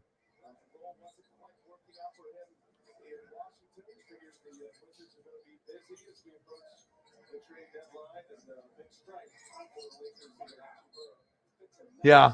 You're a smart guy. You know what I mean? I never questioned you one bit. You know what I mean? We already know. I mean, like I said, anyone that's typically 40 and up, we're usually going to vibe. Like half the fan base is under 40, and then the other half is over 40 to 90 years old. One of the oldest people is like 90 that participates, in the chat, like high 80s, 90 years old. you can learn a lot from people that are older than you. It's just cool to be able to see, and also the stories, of some of maybe the memories that they had, maybe that you didn't have. And obviously some of us, living on the West Coast, and people like you guys living on the East Coast or in the Midwest. But yeah, I mean, like I said, it's going to be a battle. And obviously, for the matchups, if Mahomes was healthy, I would probably assume that they would have the Eagles and the Chiefs as the favorite, even though the Bengals have won the last three. But now with the high ankle sprain, I find it hard to believe that the Chiefs can be favored with an injury like that.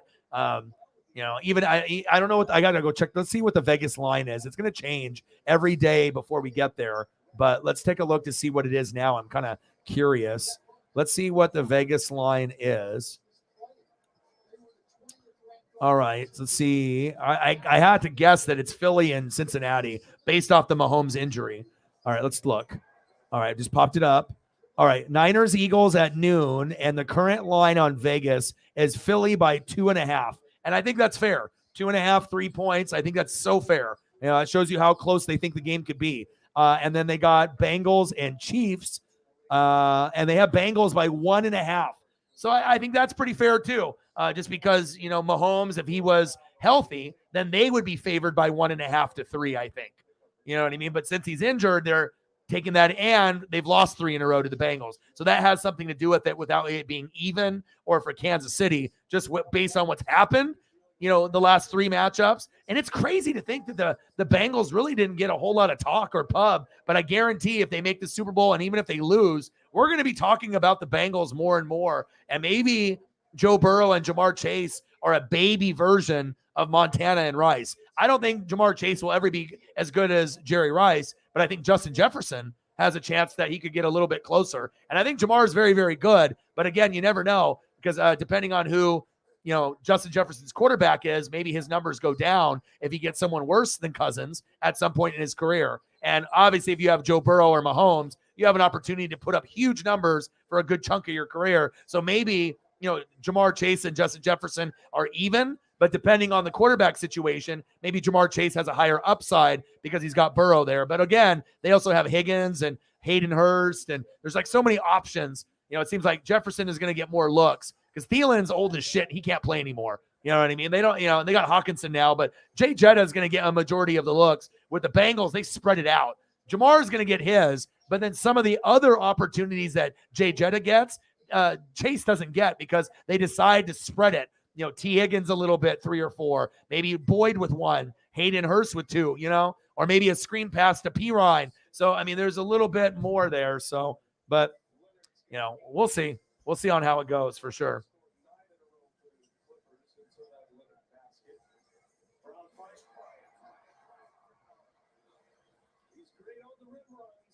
Thank you. Appreciate that. Yeah. And like I said, having multiple running backs has always been something the Eagles have done very well. And I'm interested to see if Miles will be back with the organization or they're going to move on. But they're going to have a lot of decisions to make. And it's going to be interesting to see how everything plays out this year. And as we go to the draft and then as we go into next year, that's big facts. Yeah. Got to blend. I've already done all the research. Even the ladies like, oh, you're a good dog dad. I'm like, well, I mean, I'm not going to just blindly. I had to go up and down the aisles and, just kind of check some information. And there were some other foods that you can get, like a salmon. But I figured if she's had already a lamb and rice with the baby, puppy, that would be the easiest transition. You just got to find the adult brand that's highly recommended. And then this one that I ended up getting is like the number 1 or number 2 rated brand for that type of puppy going into adulthood. So Penguin Goats in the building. What to do? Yeah, we missed you, man. Anytime if you're going through any type of moment, go message me on Twitter or hop in the stream. I'm telling you, I feel that sometimes it's like, when you're in a funk, you don't feel like doing shit. Like sometimes even clicking to go into a stream or playing a video game. The hardest thing about playing a video game and like working out or doing anything is the initial first step, like getting out the door and hitting the power button. Have you noticed that? Like a lot of times everyone's like, oh, I'm going to play video games. But just the thought of turning the power button on, then you already know you're committed for like an hour to 3 hours. And maybe that's why people don't do it, because they're like, well, if I do this, there's no me playing video games for 20 minutes. 20 minutes turns into 1 hour. 1 hour turns into 2 hours. And then if you got other shit you got to do. But I know that when people come here, you could definitely be in a funk. And let's be honest, I would say 90% of the mods and 90% of the people that are here on a regular basis, we're going through it, either with mental health or depression or anxiety or something, some kind of tragic trauma, something. So it's always good for us to be able to kind of hang out and feed off each other's energy. And, I can throw up some pictures of your favorite things and we can help make your day maybe a little bit better. Plus you get to see awesome backgrounds like this. And most channels aren't going to be able to keep up with my green screen skill set. So definitely got to give you the best looks for sure. Oh my gosh, that's horrible. Yeah, we've just had some really bad luck with a lot of people. Alan lost quite a few people in his family in the last month, 2 months. Him trying to get mental health help, and getting us some hospital work done. And then Nate the Great is still in the hospital, and I believe he's got stage 4 cancer or something. So that's fucking very challenging. And yeah, just a lot of people have been having a lot of news. I'll pray for you and your mom, and I'm so sorry to hear that. And I hope things get better for you. I mean, trust me, man. And that's why mental health is so important, because it's not like I'm just saying it for clicks or views. I mean, I'm going through it. So if I'm going through it, I mean, then you guys can be more relatable with me, because, I mean, I know a lot of y'all are going through it too. Pizzle, my boy, what do you do, man? Fins up. Representing Miami Dolphins no matter where he is. Pizzle might be in Miami. Pizzle might be in New York. Pizzle might be in Chicago. Who knows where Pizzle may be? If you follow the Pizzle on the Instagram or Twitter, he may be anywhere. What's going on, man? You're living your best life. You are actually traveling, hanging out with your boys, making memories, and it's awesome. Anytime I see photos of you, most of the time I always comment. I'll hit you with the Pizzle or with some flames or some kind of pound emoji, 100 emojis and whatnot. I hope you're doing well.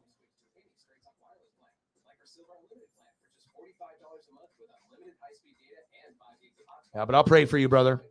So sorry for that. Hey, we got a lot of 40 to 90. You know what I mean? I think that's why the channel has matured a lot, because early on it was a bunch of 18 to 30s, 18 to 24, and we had 1% female, 99% male. Now it's 84 male, 16% female, and we have an older crowd, and that's good, because that's what I've always wanted. I wanted to have a good balance, you know what I mean? And didn't have the balance before, but we've turned that around, so.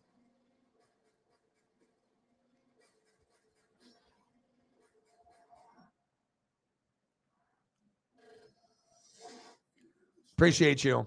You know what I mean? And like I said, trust. I mean, I don't take any medication, but I got dispensaries, and I found that helps. I mean, yeah, if there's at some point where I might have to go see a therapist or get medication, but I usually have a checklist on the things that I know that if I do, it's going to lead to my depression.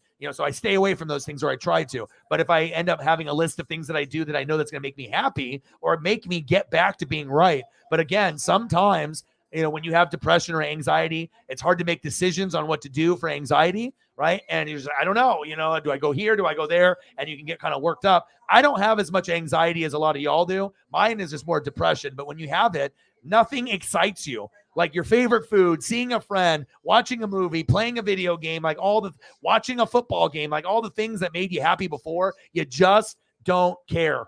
You know what I mean? That's just how it is. You just feel I don't know. It's you just want to curl up in a ball and, and just have everything be dark, kind of woe is me. And you turn into a caveman or a cave woman, and you got to have the lights on, and a lot of times too, I still have people around here in Oregon that got Christmas lights up. And I know Christmas trees, you should have them out of your house by now, right? But I like looking at those Christmas lights. I only see a couple people that have them up now, right? And they'll turn them on. And of course, they're going to be taking them down at some point. But I'll be honest, I don't mind looking at that stuff. When I'm walking with Paisley at night, it makes me feel good. When I see the blues and the reds and the yellow, and you know what I mean? And yes, I know sometimes that's okay, it's not Christmas anymore. You got to take these down. But hell, I mean, I like looking at that. I mean, if it's January or February and you still got Christmas lights up, good for you. Who cares? I mean, if it's not bothering anybody, it helps people with mental health issues. And yeah. And like I said, totally know what you mean, man. You want to be a certain way, and sometimes depression is crippling. You just, and you got to find your way out of it. sometimes with me, it's like I got to look in the mirror, and sometimes I'll see like a video or a commercial or a TV show, and I'll have like a realization, and sometimes even getting a cry out or an emotion, just being able just to be a little vulnerable and just, get the emotions out or talk to someone if you can. And then, sometimes it makes it a little bit easier. But the bottom line, the only one that's going to get you out of the fucking gutter is yourself. No one else is really going to be able to get you out the gutter. And God bless for me living in Oregon with dispensaries and pre-rolls and gummies and stuff. I mean, that shit, anytime if I feel that way, if you get strong enough stuff, you won't be in the same mood anymore. You will be better. You know what I mean? Things get a little bit lighter, a little bit more funnier, and you get hungrier. And so, if you're trying to lose weight, maybe not the best thing, but it's not like you're going to go out and party. You're going to relax. And that's really what your brain and your mind and your soul needs anyway. So.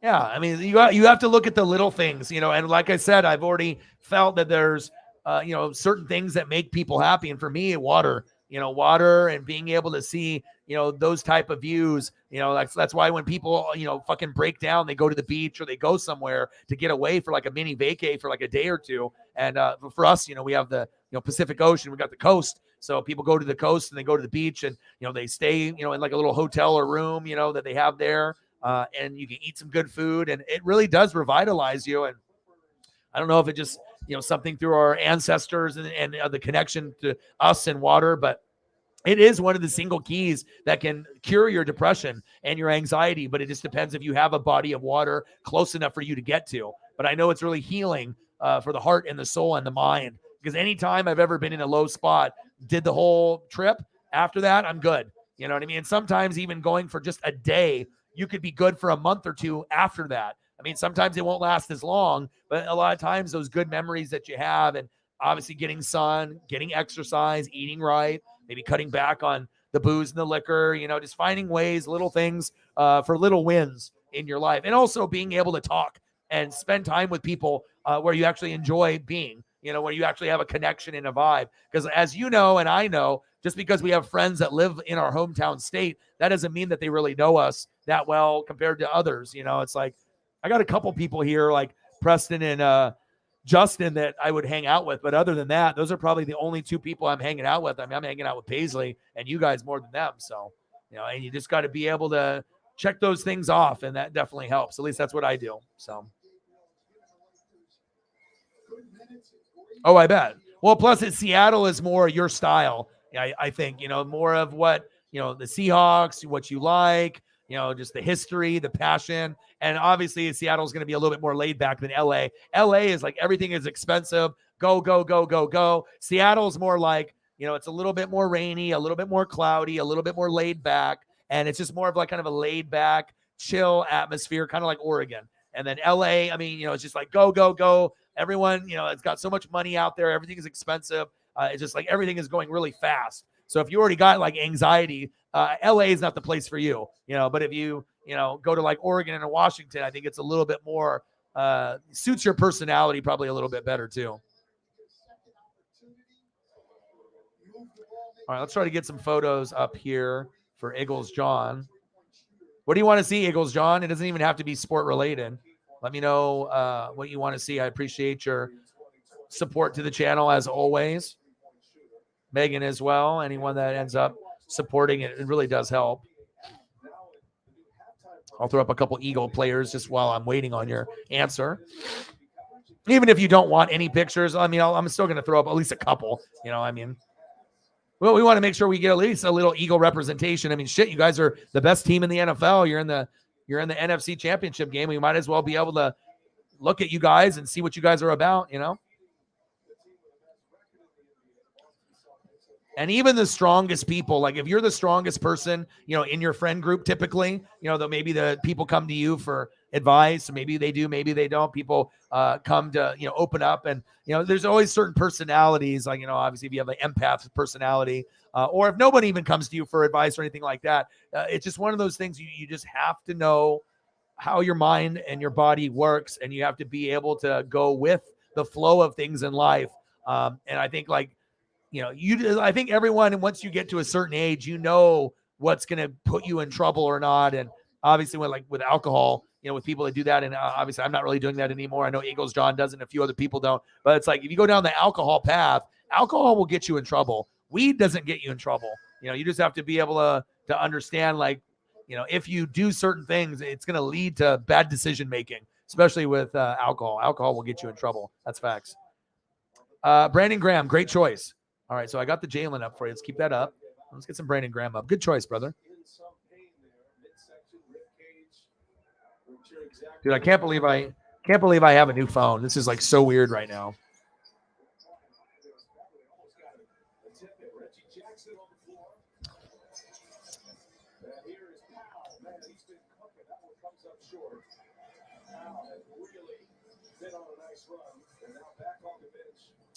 I got to find a couple ones that suit the personality. Let's see.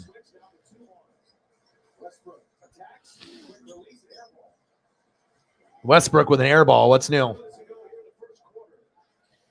And the crazy thing is Westbrook's got more votes than Lillard for the All-Star. It's just it's mind-blowing. NBA is just not what it used to be. And here I am still watching it while I'm complaining about it. Well, there's nothing else on. I can't watch NASCAR, no baseball, no football, no college, no NFL. It's like I'm stuck. And there's no wrestling. So it's like I either watch this NBA or I watch nothing. So unless they have like a replay on NFL Network or something.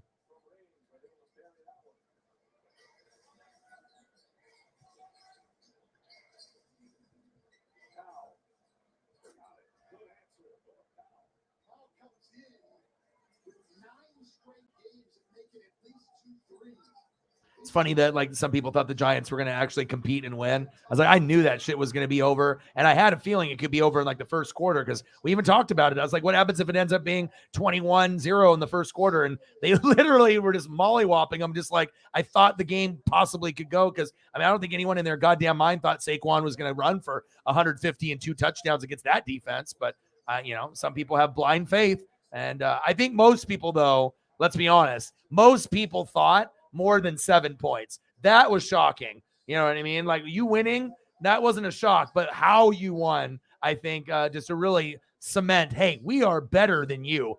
You are not a Super Bowl contender. We are Super Bowl contenders, and that's was a big statement. It was good to see that you guys did that.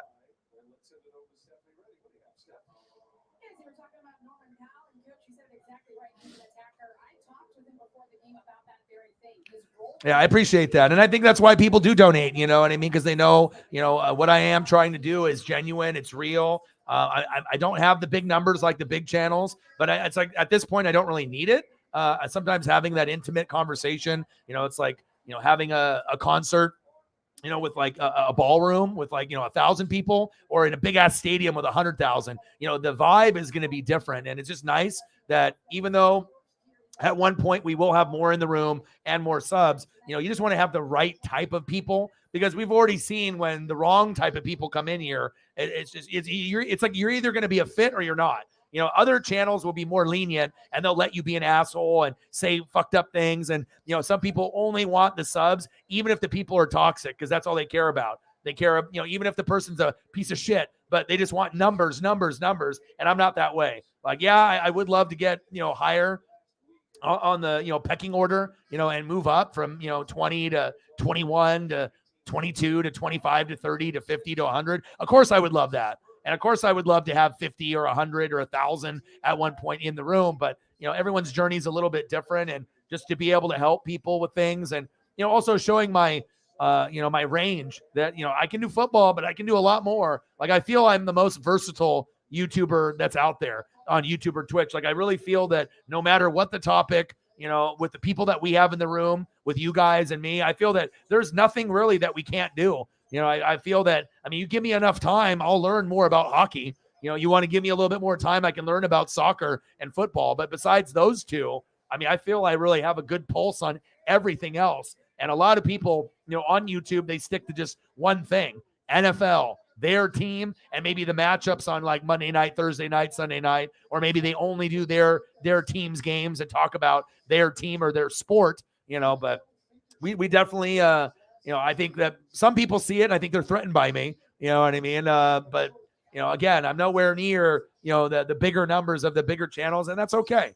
I'm really proud of you guys and the people that we have. And if anything, we're breaking history because we're showing, people that, I can have a tenth of what the big boys have, but I can make just as much as them with a fraction of the people. I mean, we might not be getting subs like them. We might not be able to get views like them, but the donos that they get on their end, we can get it with 10 or 15 people. They may have 100 to 1,000 in the room. That's impressive that you can actually do what it would take normally for a YouTuber, Twitch, a streamer to be able to hit a number. Normally, you got to have a lot of people in the room. Some will donate, some never will. You know what I mean? But that really shows, the support. It's really amazing because, again, I've seen a bunch of channels, that are out there, and I've never seen anything like this before. And I'm just so blessed that it's me, that's able to do this, because obviously in most people, I would probably have to go for another, if I didn't have quality people, I probably would have to go another year or two before I was able to go full time, unless I got the right people to support me. So it just feels good to be able to have great people that have my back. And, like I said, and also too, you're going to have a good time here. It's not going to be bad. You're going to get cool photos, great conversation. And the best part is you're going to get quality people. And we're not even talking me. We're talking the others, the mods, the Wrench Gang, and the others that participate in the channel. I feel like as far as collective personalities, I think we have some of the best in one single spot on YouTube. I mean, there's a lot of people that have a lot of people, but that doesn't mean that they all have quality people. It's more, they're just trying to grow, and they'll just let anyone come in because they don't care anything besides just the numbers. But the peace of mind and actually having somewhere that's safe, not only for the guys, but for the females, and no drama. I mean, like I said, I'm going to protect that at all costs. And I don't think that any other channel really has it like what we have. So it's going to be more challenging protecting the vibe at all costs when we get bigger, but you best believe I will do it. So.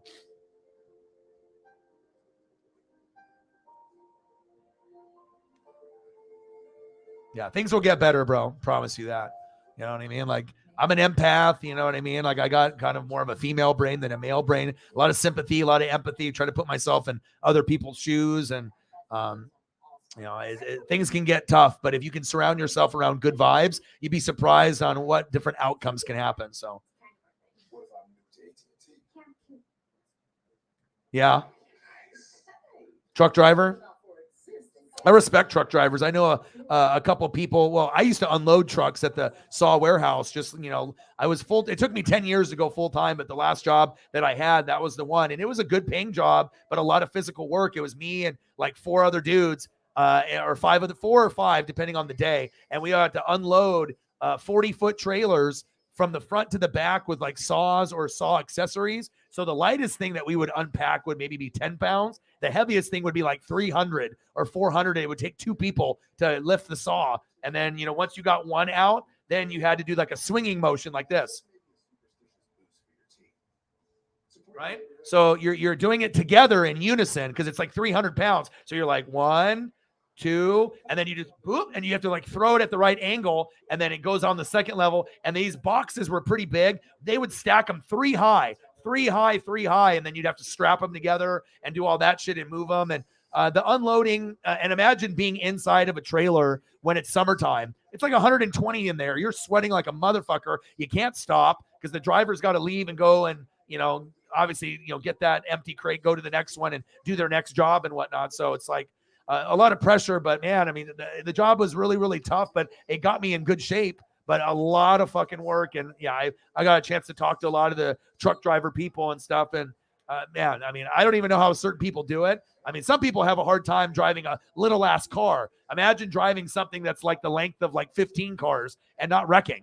You know what I mean? And actually there's a reason why some of these drivers do get in accidents too, lack of sleep, or if they're on something, because they have to stay awake. A lot of these guys are driving like 16 hours straight. So, and I know there's like functional drunks and functional people that are on things because, they have to be able to stay awake, whether the people want to admit that or not. But if you know how the truck driver game works, a lot of them, there'll be some that are sober, but I'll tell you, there are some that aren't because they have to be. I mean, It's one thing if you're just doing a bunch of caffeine and whatnot, but some of these guys are really grinding it out where they're going from port to port. And some of the stories that I've heard from these guys and how long that they are, driving for, mad respect to anyone that drives truck or who unloads truck. I've been there, not the driver, but the loading and unloading. Not fucking easy at all. Really, really hard work.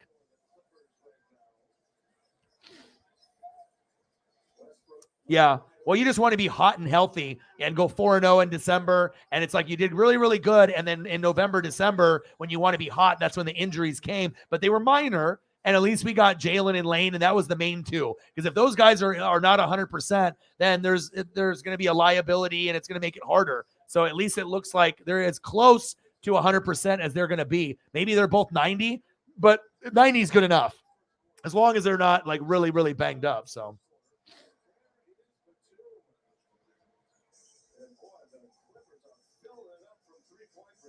Yeah. And like I said, and I never want my mods to work. That is what I mean, just keeping the peace, because like I said, I used to have a shitload of Saints fans, and some people would say that may be the most toxic fan base on planet Earth.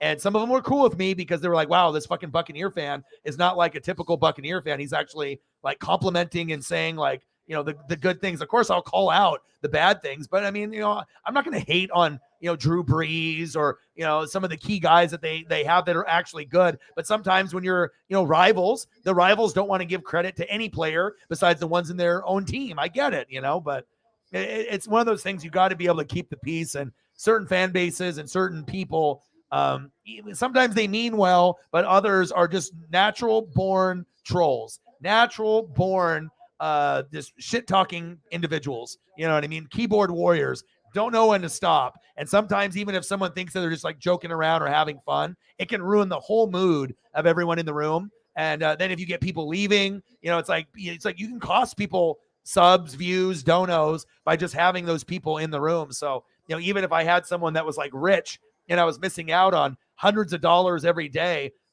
because, they're rich and they're donating, I would rather not have even a rich person that is an asshole, even if it was like 500 a day. I mean, of course that would be great, but if it's going to ruin the vibe for everyone else, it's just not worth it. Money isn't everything.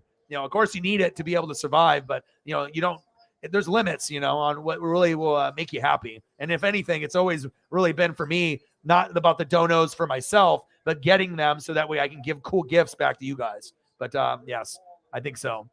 Yeah, and it's all because of people like you and Megan and Holly and Shepard and Odin's son and Cyberpunk. I mean, there's just so many quality individuals. Chief will Chief. I've never been around as many quality people, in this channel ever until like just recently, from last year when I went live and I went full time. I was just hoping one day that I could accumulate 20 or 30 really close people in my life on the channel, and we finally got to that point. Maybe not the 20 to 30 number, but we're probably around that 15 number, 15 to 20, and it feels good. So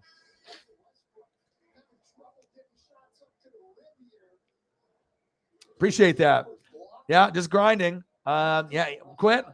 Maybe thought that he could do better than me, and sometimes people drink the haterade and get jealous, or have envy. It's like when we tried out for like sports radio. It was like Buffalo Wild Wings, and it was like local sports radio talk with like Isaac and Suk, and there's these guys that would do like sports radio here in Oregon. And there was a competition. We both entered it, and out of like 500 people, I made the final 10, and he didn't even make the initial cut. So I think there's always been a little bit of jealousy, even though that we're supposed to be a team. But as you can see on YouTube, just because you start off as a duo or a trio, sometimes after a few years, you break up, or one person quits, one person gets fired, one person leaves or has an agenda or whatnot. But I mean, from where the channel was to where it is now, like I said, work ethic has always been something that has been very important to me. And if I can't find someone that can match my work ethic, it's going to be very tough to be able to get along, especially with I'm trying to do the full game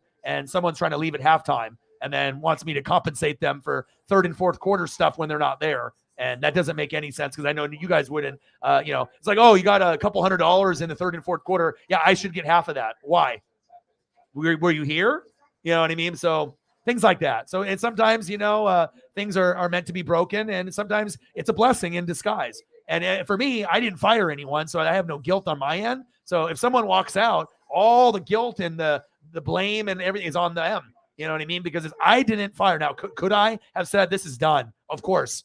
I could have done that multiple times. You know what I mean? But I let it kind of work its way out. And, and also too, it's like, if you decide to move away, right, and you live 10 minutes away from me and you had a hard time showing up and being consistent, then you decided to move with the girl that you were dating an hour away. As soon as he moved, I already knew that you're not going to make the trip, because if you can't make 10 minutes, how are you going to do 1 hour and 1 hour if you're barely committed at that point? You're not. So I already knew it was the beginning of the end, so I didn't have to say anything. You know what I mean? And then the funny thing is now, right? So not only did he quit here, but he's not even with that girl anymore either. So, sometimes you live and and you make mistakes, but yeah, I'm never going to record with that individual ever again. And I have no reason to. You know what I mean? So, plus also he tried to threaten me and Preston and whatnot. So, I mean, for, no matter how many things that you're going through, you're the one that fucked up, not me. You're the one that, and obviously I've built this channel and reinvented myself multiple times on the channel. If you look to see where we were when we started and then how everything has, kind of been an evolution, I'm really proud that I have great people in the room like you guys. And obviously, if you work hard, you can make your dreams come true. And I mean, I've been doing this for 11 years. This is my 7th year on YouTube. We got 1,600 live streams or videos since 2017. That's insane. It's a lot. And, we're getting close to the 4 million view mark.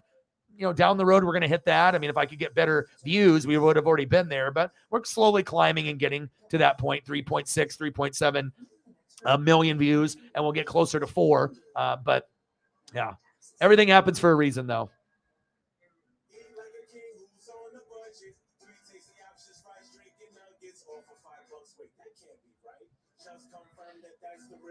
Yeah, and honestly, I mean, what most people saw, I mean, I've always been the mouthpiece. You know what I mean? It's like I was the one that sold the Jordan rookie. I was the one, that they did the thumbnails. I was the one that was doing the reading and the research. You know what I'm saying? So it's like, it's like if you're just gonna like smoke and at like halftime or before, and I'm calling the game, and then you're interrupting and like talking to someone in the chat while the game is going and not waiting until the commercial, well, then you're probably too high to fucking stream, or it's like you're supposed to have like some kind of chemistry, and no, so I don't know. It's like I always knew I could do the channel myself, but there's always a cool dynamic when you can have 2 people or 3 people, especially if you have good chemistry. And we worked at a couple jobs, together, in the past for like sales. And so it's like we were never best friends. And a lot of people thought we were just because we recorded all the time. And it's like my friends are like Preston, like Justin. Those are people that you can actually be friends with and open up. But yeah, it was just more of like we both had a love for sports, and we just decided to record just based off our knowledge of sports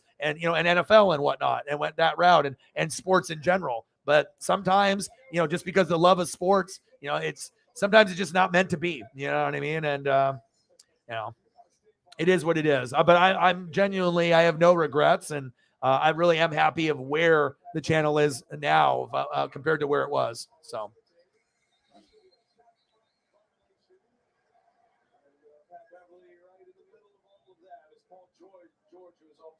See if I can find a couple more Brandon Grahams here.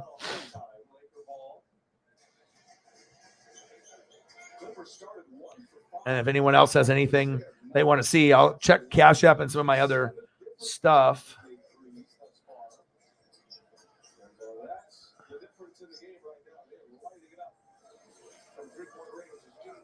Yeah, but everything happens for a reason. You know what I mean? It's, especially like you look at, and it's not even people necessarily like, Sports Fury and me here, but if you end up, looking at, Mike and Mike, on American Pickers, Mike and Mike on ESPN, a lot of people just thought, oh, these guys are longtime buddies, or they've, but just because you're on camera doing a show doesn't mean you like each other necessarily, or the relationship can be broken. Like maybe you liked each other early on, and as time went on, you didn't really like each other. You're recording, you know what I mean? You're doing it, but that doesn't mean that just because you're on screen with someone that everything is good, everything is okay. I think that's kind of the misconception with people that record together on TV, podcast, YouTube, or Twitch. Sometimes it's just straight up business, and people think it's more than that, but not everything is a great friendship, That's the honest truth.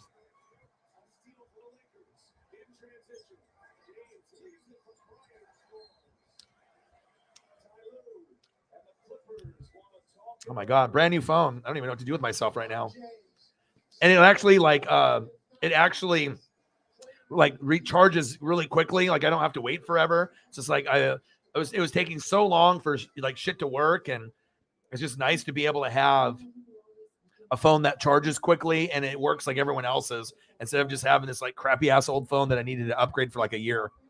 It's awesome. All right, where do we want to go now? We're about an hour and 49 minutes in. We can go to the 3 hour mark or 4 hour mark. I'm always willing just to kind of see how the vibes are. We'll see if other people show up at the time. So I'll let you guys decide. You guys run the show. I mean, anything that we talk football, I'll give my 2 cents. We can discuss it, kind of go over what we think, advantages, who's going to, maybe make a difference in the games. I mean, once we start going NFL, I mean, shit, I can go and talk NFL for 10 hours straight. It's easy, but it doesn't have to all be that. If there's anything that you guys want to see, you just have to let me know. And then I can throw up photos of whatever that is. So, and it doesn't necessarily even have to be like a donation. Like if we're just trying to have filler time, if you have a comment or if you have something that you want to discuss and throw it out there, and then I can throw a picture to, add to the story, and then we can kind of go from there. But I pretty much, usually it takes me about 2 hours, and I've usually said my piece and we've gone through everything. And then after the first 2 hours, then usually it's like for you guys, everything is geared for, I mean, it's always about you guys and for you guys. But now at this point, if I, have people come in that are new, we can reiterate what we went over in the first hour, but it's pretty much for you guys on whatever you do. Oh, thank you so much. Yeah, you didn't have to do that. Thank you. I appreciate you tremendously. It means a lot, because like I said, I had a point, over the weekend where I probably hit my frustration limit at a level 1,000, after doing that first game of the Bengals and Bills when I think we hit 5 for the whole game. And I think I was like maybe one of the lowest that we've ever had. I didn't even know what to do. It's like, and now I realize that I just can't, get upset when the donos are lower during games, because it just seems like, we always have better streams when we talk about life, mental health, and they're filler streams. When I actually do events, it seems like, so it's a hit or miss. Sometimes it can be really good, but other times it can be and obviously we know the NFL market is oversaturated. So that has something to do with it, with all of us fucking streaming at the same time. And there's only so many bodies, and a lot of them are loyal to certain channels already. I get it. You know what I mean? So, but I promised myself that I wouldn't get upset ever again during a game. If we end up hitting a low number, views, subs, donos, I'm going to take my L. I'm going to take my uppercut like I just got it from Mike Tyson. But then I'm going to know the next stream is an opportunity to make up for that one. And then the next game that we did with the Eagles and the Cowboys, I think we hit like 20 or 25. So it was better than the first one. But when you're grinding for like 8 hours, I mean, you kind of want to be more than $25. You know what I mean? And then obviously if it's like YouTube, then that's like what, $12.50. So it's like to work for 8 hours for $12.50. I mean, I know it's going to happen sometimes, but I was like, oh man, this is, is this even worth it? Me actually doing these games, spending that much of time, I just want to get what I feel I'm worth. I don't have to be at some crazy number, but just a little bit more than that. Right. I think anyone would think that. But then as I was pissed and I was just about to leave, and within 10 seconds of me with my closing statement, Cyberpunk came in, regardless if he donates or not. Then I was like, I'm going to stay for 15 minutes, talk with him, but he usually takes care. Did like $100 dono. Then Holly came in, and then a few others. And then we ended up hitting like 360 something. So then it ended up being a successful day. And I was going to end the stream in the 3 hour and like 50-minute mark, 4 hour mark. We ended up going almost 7 hours, like a 2-3 additional hours after I was pissed. And we like just kind of calmed down and just vibed and, just had a realization that I can't get angry, when it gets like so low.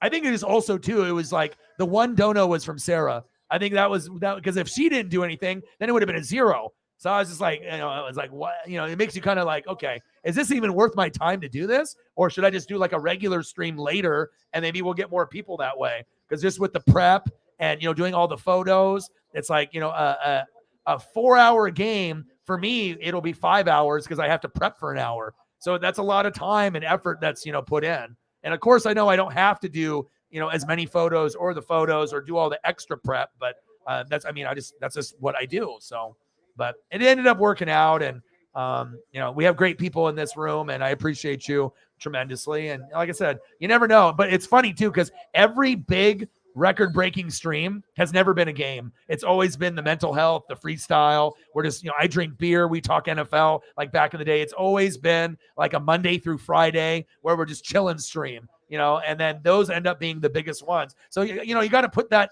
together. And so I have to like use my brain, go back and look. And now I kind of, you just have to be able to understand some days are good, some days are bad. But I promised myself, and Sarah will know too, but I'm never going to get frustrated anymore. It just was kind of a slap in the face. I just didn't ever think it would be like that low ever over like a 4 or 5 hour period. But, you get surprised every once in a while. And again, you have to have the right amount and the right people. Otherwise, you might end up having a day like that. And it's not like I have 100 people in the room for others to step up for others. If we're at like 20 or less, there is not really a whole lot of wiggle room. You get the right people, maybe you have a good day. You don't have the right people, maybe it ends up being a little bit more challenging. But Megan's in the building. Eagles John is in the building. And I appreciate both of you for holding it down. Thank you very much. Bang, bang, boom, boom. Bang, bang. Cactus Jack approves. We're all about the mental health. I appreciate you. Let me know what you want to see for photos. And I got you. If you want to continue the Seahawk trend, or if you have anything else that you want to see, let me know. But I do appreciate you very, very much. $50 holla. Not 150, but 2. Appreciate you very, very much. Yes, we appreciate it. And I know Sarah gets frustrated too. And sometimes we'll have little conversations like, on the side, but we try to motivate each other. And a lot of times, I feel that I'm the one that's not giving up. And then I could tell with her, it's like, maybe it's time for, her to just call it a day and, relax, or I don't know if anyone's showing up, and I just want her to be able to, take the rest of the day, because like if I go for a few hours and we're nowhere close to the goal, sometimes it's that extra hour or two can kind of be long, especially if you don't have anyone coming in. But I always have the hope that no matter what, with the sports gods and the good karma, that no matter how bad something is going, if I stick it out and go a little bit more, maybe, a couple people will show up and we can turn the stream around. And 99% of the time that shit does happen. Sometimes we'll have to take the L, but I appreciate you guys tremendously. You guys are the best. Yeah, and like I said, usually the cutoff during school is going to be around 10:30. That's usually the cutoff there because, having to wake up and, do that. But when it's not school time, shit, I can go till, midnight. I can go a lot longer. What's up? Yeah, I know. Yeah, good cutoff time. Yeah, so, like I said, there's a good balance. And plus, like I said, you have to have gratitude. There's a lot of people out there that work 8 to 5, 9 to 5, and they're doing their job, and it took me 10 years to be able to get to a point where I could be self-made. And, it isn't work for me anymore. It's not necessarily playtime either, but it's like, there is work involved, but when you're doing your dream, it's not work. It's like you work so hard, and I'm still nowhere near my end goal. Even though I made it full time, I'm still 1% in. There's so much room to grow on this channel. Like, it's just crazy how long it took, but I never gave up. And, there's been some dark times, you know what I mean? But I really feel that everything happens for a reason. And some of y'all have been rocking with me since 2017. Some of y'all have been rocking with me prior to that. Some of y'all have been with me, within the last year. But we definitely have a very, very strong group. And I would put our group, of us and the mods and the really, substantial people on this channel against any other channel out there, based on anything. But the best part is just having good, honest, genuine, caring, quality people. Yeah, all of us know sports, and some of us know more than others, but just the quality of people that we have, that's what makes me proud. And being able to see you guys interact with each other as well. It's like we weeded out. It's like we're almost like a VIP club, and you're getting all these people trying to come in, but the door's closed and we got bodyguards out there. And so, and then obviously Sarah is already, she's already waiting. So it's like, as soon as they come in, if something happens, she's waiting on the other side of the door to do that. So, someone stupid, boom, right? Sarah with the stunner, boom, with the Hogan boot. So, but usually I try to, be like, all right, let's, she's got the itchy trigger finger. I'm trying to be like, all right, let's wait a little bit. Let's play it out. Let's play it out. Let's see, monitor, you know what I mean? And stuff, instead of just, forever by, let's see, maybe a timeout or two. Let's try to get to know to see if this is a fit. And then sometimes, when we think it's not a fit, it turns into a fit. Or sometimes it doesn't look like it's going to be a fit, but then eventually it does. Sometimes you just got to be able to understand each other. And, as long as they don't come in here and, pop off. But, we already know what happens when that happens. So, because I feel like a lot of them, when they get banned, right, they make fake accounts and come back because they know how cool everyone in the room is. It's like, oh, fuck, I fucked up. You know what I mean? Now I got to make a fake account, or another one. But a lot of times I can tell who it is based on how they type. Just because you change your name, if you type the same way and say the same things, chances are someone's going to figure it out if it's not me or someone else other than me.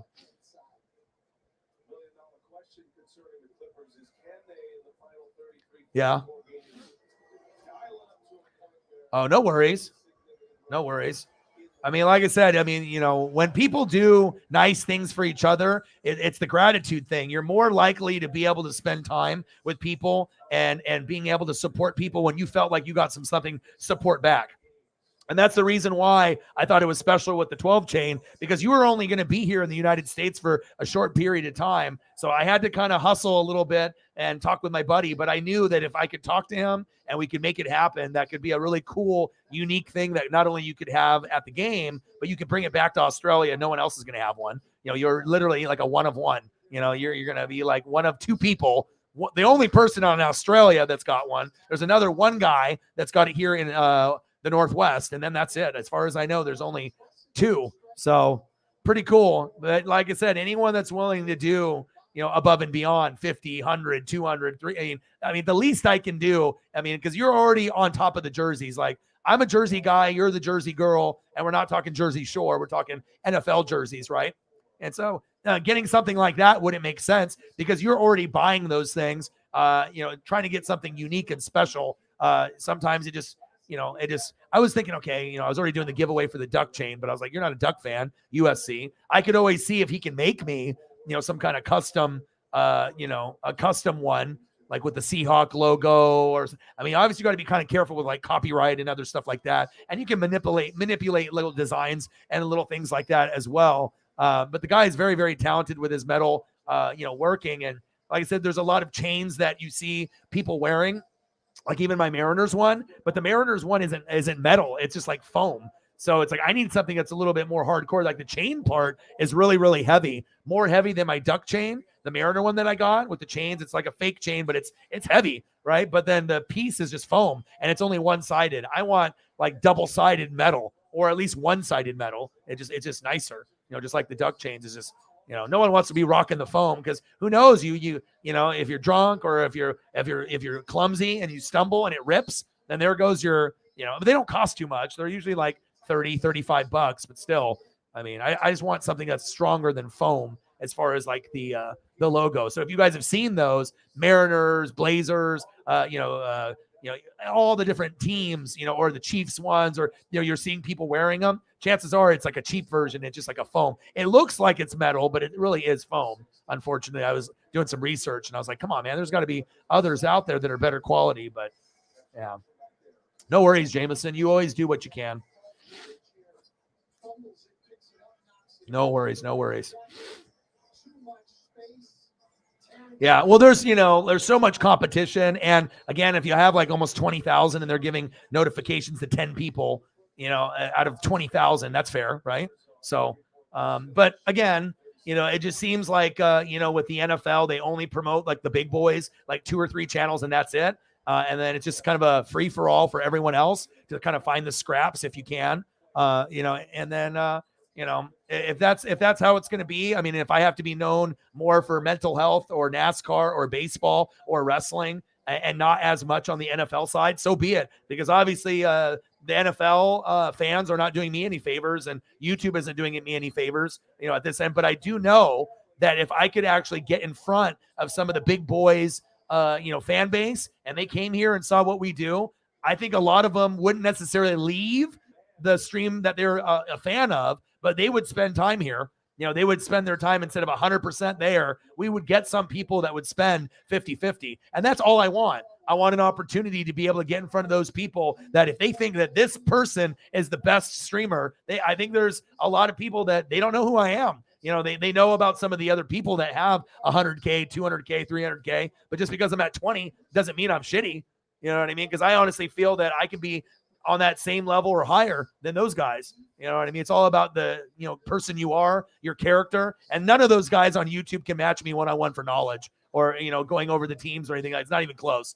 Based off who we have in the room and myself, I don't think any channel can keep up. It's not even close. Like, you got a lot of fans that think they know, but a lot of them think they know more than they really do. So, that's what makes us special here. Plus, we talk about more topics, I feel, here, and more open, and we have more knowledge of many, many things here. Like, there's really nothing the only thing that's really off the table, and everyone already knows it's politics. We don't do that here, but everything else is pretty much good to go. So, but just having a limited amount of people and, just to be at like one dono and it's from your lead mod. I mean, thank God that happened, but it's like, it kind of hurt my heart a little bit. You know what I mean? It's like, even if we got to at least like 20, I would have felt like shit, but it was like, well, it's nowhere near the goal, but at least it's like 20 to 50. But when you're sitting at like 5 or 10, it's just like, and you're going for 4 or 5 hours, that's not, I don't think anyone that would be in my position that would feel good, especially when you've seen some of the streams where we've hit like, 500, 1,000, 1,300, 1,500, just the idea of, only one person, and I get it. Everyone has different things that come up, but when it's an NFL playoff game, like a big one, and then it's just like no one could show love besides the lead mod. I mean, I don't know. It just kind of hurt my feelings a little bit, but it is what it is. You have to understand, but you never know what's going to happen. I mean, it's unpredictable to say the least, but I know if I treat people right and they treat me right, I know we're going to have a bond forever. I think most people that are very close, they're going to be here forever. I think if you make a good impression, on someone, you know what I mean? And it's a genuine gesture. It's not like I'm trying to do pictures and give away all these big things. It's like, I feel that the people are worth it. And honestly, I would rather buy a jersey for someone that is invested in me when they may not buy one for themselves, rather than just me buying one and having it in the closet 99% of the time until I wear it here on the channel or whatever. It's like, yeah, I have plenty already, but if I could get someone something that, they don't have, or something high end that's cool, that makes my heart feel good. Just knowing that I can dress you guys or get you a cool chain or maybe some cool gloves, just give you guys some cool swag that maybe you never would buy for yourself. But if I get it for you for a gift, then you can have it. And I'm always looking. I'm a collector. So obviously you already know I'm going to have the best cards, the best toys, the best jerseys, the best merch. I'm not going to hit you with a screen print. I'm going to get you top of the line. I'm going to get you something good. So, absolutely. We can definitely do that. And that's why and also too, I don't know if you guys notice this as well, but I don't really see a lot of hosts praising, the lead mods or the mods that much either. That should be something that is talked about, but unfortunately I don't really hear that out of a lot of channels either. And it's also good, not only when I say it, but I know Sarah feels good when other people in the room say it after I say it. And I know that, gives you that gratification. But, anyone that's willing to grind it out with me, that's, someone that has to know sports, know wrestling, that has to have work ethic, you know what I mean? And we have to be able to vibe. And like I said, it's the perfect person. I can't think, I probably had only 2 or 3 people that I thought that might be able to handle it, but the other 2 are way too busy with things that are going on in their life. It just, sometimes you just have that perfect person to be able to, have the Batman to the Robin. And like I said, it just makes my life so much easier when you make sure you have someone. And also too, most people don't communicate with their lead mod, like what time, what we're going to do in the show. It's usually just like the host, and then that person just shows up. But I try to be able to, have that good communication where we kind of discuss things as a team. It's not just me and then everyone below me. Like, I feel it's like we're together in the room at the round table, and people's opinions matter. And, we want to make sure that we're supporting each other and making sure that we can, do the best that we possibly can and be on the same page. So, and that's why I'll have some of you guys hop on here on the stream too. So that way we can talk, a little bit. And it'll just be nice to be able to have some of y'all on screen. The most I'm going to have on the screen at once is probably going to be 4 total, me and 3 other people. I think any more than 4 on the screen depending on, because you don't want to be talking over each other. You know what I mean? One-on-one, like when I have Birdman on, is always cool. 2 people, we could always do that. And I know I can have like up to 10 or 12 on here, but then that would just be too much chaos. I mean, but you never know. I mean, I guess once we start playing around with some of the options, we'll figure out each other's kind of cadence and pace. And then it'll give a good opportunity for some of y'all to be able to say hello. And it doesn't have to be for like a long period of time. It may just be for 5 minutes, 10 minutes, but I think it'll add a little flair to the channel because most people don't have their mods on the channel. At least I haven't really seen too many people that do it. Usually it's just the host. They do what they do. People are in the chat, and then, that's about it. Or if you have someone, it's, someone high profile to you, or something. But, I'm always trying to help people out. So,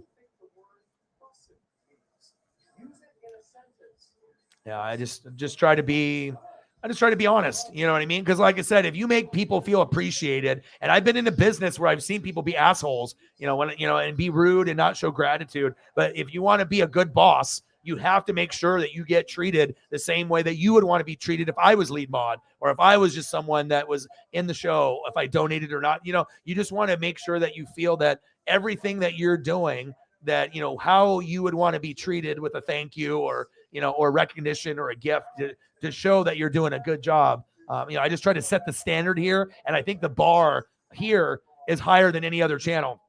And we will get a reputation for, getting the best gifts and getting the best in return based on what you guys do. And as we get bigger and bigger, the gifts are going to get bigger and bigger, because I don't need all that money. I would rather, like, say, if I can hook someone up with tickets, like, Jameson Meza, wants to go to a country concert, you know what I mean, or something, I can get them, 10th row seats, what I'm saying? Like, that type of stuff would be, because I know he would appreciate it. It's something that maybe he can't afford. And then we can do something like that. Like, I want to make sure that we can do tickets, we can do jerseys, we can do unique items. That would be a cool thing. And as we get bigger, we'll be able to do that. Hi, Paisley. I wouldn't be. We actually have a few that are Seattle people. You, Reflect, Marcos. Those are just 3 right there. Marcos is super hardcore. Marcos has been watching, since like the 80s and 90s. And Reflect has been watching for a long time too. Reflect is a little bit older. Marcos is a little bit younger than me, but Reflect, I think, is even older than me. So there is probably about 4 or 5 of you. Some of you don't come every day, but there is a few, that either do the Mariners and the Seahawks, or, one of the other. So there's more than you think. And there's probably other just lurkers. Because like I said, we always get once in a while someone that'll come out of nowhere and they'll be like, yeah, I watch your show. But then I never know they're here because they never type.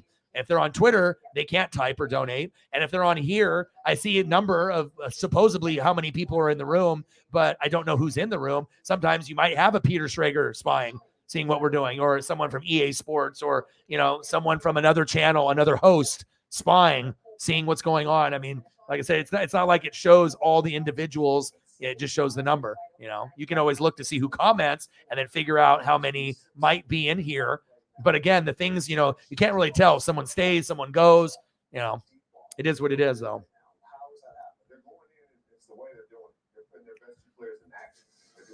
Yeah, in 1 year, I got it to 16%, and I was at 1.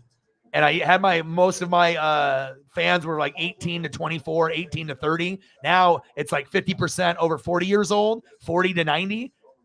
Believe it or not, we got people that are like 88, 89, 90, like Mike. It's awesome. And then we got people that are under 40, people that are like 10 to 39. You know what I'm saying? But then it used to be 99% guys, 1% female. And my goal was always to get it to 10, 20, 30. And then the capper would be 40. I don't think you'll ever be able to get 50-50 on a necessarily like a sport, show. But we do more than sports. We do mental health and things. But if I could eventually have my choice before I die, I would love for it to be 50-50 or 55-45. But realistically, 40 would be like very hard to get to. But I know that we're almost at 20 now. And then the next goal for me is 30. But I think if I can keep pressing and we can have good word of mouth, it could get to the point where we can get to 40, but that would be very challenging. I think 30 would be pretty amazing, because we were at 1 and we're almost at 16-17% now. Just need to get more. And to be honest, a majority of the big supporters are female. I mean, we got males that do it too, like Cyberpunk, but a lot of the people that run this channel are the women on the channel. They, either mods or based on what they say, what they do, the donations, the support, the sharing of the channel. The females really are a big, moving point here. If I didn't have as great people on the female side, we would not be number-wise anywhere near. I mean, there's other people like Shepard and Chief and Odin's Son and Cyberpunk. There's certain ones, but just with those ones there, you also have, I think, probably maybe more consistent female presence. And all of them have been really good and supportive. And we got fans like Zini, that is an Eagle fan that lived in Philly, but then now lives in Wisconsin. Then you got Brittany, lived out towards like Delaware, New England area, kind of towards like Eagles. John lives out in that area out there. Then you got Sarah in the Midwest, and then you got Megan in Australia, and then we got Holly in the Midwest as well. So it's like you got a lot of them, and it's just cool to be able to bring people together, and let alone not have it be catty, and have a safe place for everyone, including females that like sports or other topics, so they don't feel that they're getting hit on or threatened. It's like we're a big fam. It's like everyone's at the round table or at the club, but it's not weird. It's not awkward. You know what I mean? There's no perviness or weirdness, and any time that weird shit happens, we already handle that very quickly. Anyone says some fucked up comment or some weird shit, we already know what happens right here. We grease it up, the hand is about to come out, the door gets opened. And then even before I hit the button, that's Sarah there like 5 seconds before. So, or me, So sometimes it sucks, when you have to do that, because that could lead to a bigger sub count. But again, peace of mind is worth more than me being at 20,000 today. Having an extra 200 people, but if they're all bad, and I'm like, look at me, I'm at 20,000, cool. But then if the room is fucking miserable, and then I lose out on quality goats because I got more people in the room that are assholes and they're just causing chaos the whole time, that's the last thing. I want to be able to hang around people that donate and don't donate, that are quality people that just want to hang. You know what I mean? And then we can keep that that presence. I think that is one of the most important things to me on the channel. Of course, everyone loves to grow, but again, I learned this lesson, and like I said, I used to have all kinds of chaos in the first few years, and I think once you get to a certain age, you're not willing to put up with it. Maybe O-Dog, 5-10 years ago would have put up with the shit behavior for a long time, just because I want to get the numbers and grow. But then you just get to a point where you're like, well, numbers are cool, people in the room are cool, subs are cool, but the actual peace of mind in a stream I feel that there's very far and few channels now that have it. And I feel really blessed that we're one of them. That's facts. And I'll get some photos up here for you. Yeah, I'll go to a Kraken game sooner than later too. It's cool to be able to see them have a little bit of success in the first couple of years as well. Like, winning 5, 6, 7, 8 games in a row. Like, who would have thought an expansion team, a lot of times it takes like the third year and beyond to even actually have anything like memorable. And it's just the first couple of years, and you're already starting to see a little bit of life, and they're feeding off the Mariners and the Seahawks, and you're kind of feeling, and then they have the Sounders, up there as well for soccer. So they're building something up there in Seattle. Things are starting to turn around. Now we just need to get the Sonics back, and then we'll be good to go. It goes beyond to reduce the risk of cardiovascular death for adults with type 2 diabetes and known heart disease. And Jardiance may help you lose weight. Jardiance may cause serious side effects. Hi, Paisley. Paisley loves daddy. Where's your bacon bone? I got you. Go get your bacon bone. Go get your bacon bone. Beautiful. You're a beautiful, beautiful dog. I probably have the record on how many, like if they have like a Guinness Book of World Records on how many times you can kiss your pup. I think I do no shit. Like I probably do 100 to 1,000 every day. No lie. I mean, sometimes it's just, I spend all my time with her all the time. Yeah, Kraken game would be fun. Like, got to watch a little bit more, learn about more of the terminology. I used to play like NHL 94, 95 on Genesis and PlayStation, NHL 2000, 2002. So I know a lot of the history and the names and the pronunciation, but as far as just the rules, and now every year there's so much change from the NHL and soccer and whatnot. It's just, I'm not really into it. Like, I get into like the NHL All-Star game, and I like the Stanley Cup, and I like the NHL playoffs a lot. I like NHL playoffs more than the NBA playoffs, unless it's like good teams playing. Like if it's like Warriors or Giannis or Boston with Tatum, then I'm like, okay, I'm interested. But then NHL, it don't matter who's playing. It's just fast paced. You hear the crackling of the ice and and the boards and people beating the shit out of each other. I don't know. It's just a little bit funner of a watch, more action, more excitement.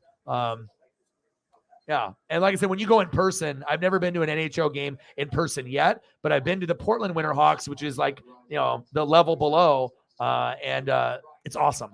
You know what I mean? I haven't gone in years, but last time I went front row, and it was awesome. It was against Seattle, and they just beat the shit out of each other. It was great. And the front row ticket was like $20, but that was a few years back.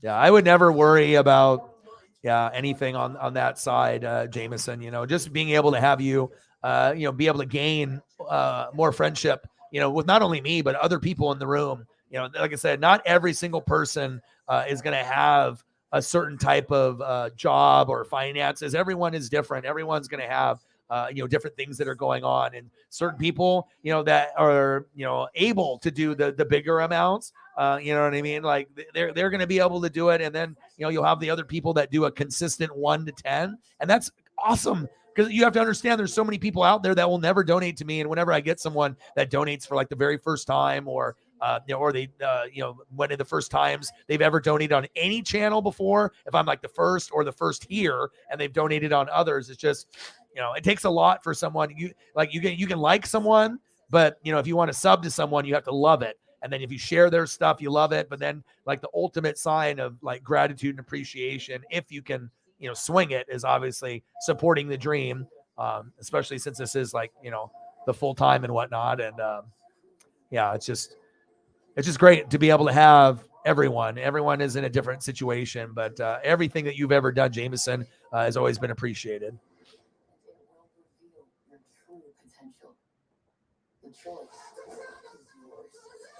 Yeah, and it's just good, you know what I mean? And that's like, you want to be able to have a good variety of people, as well too.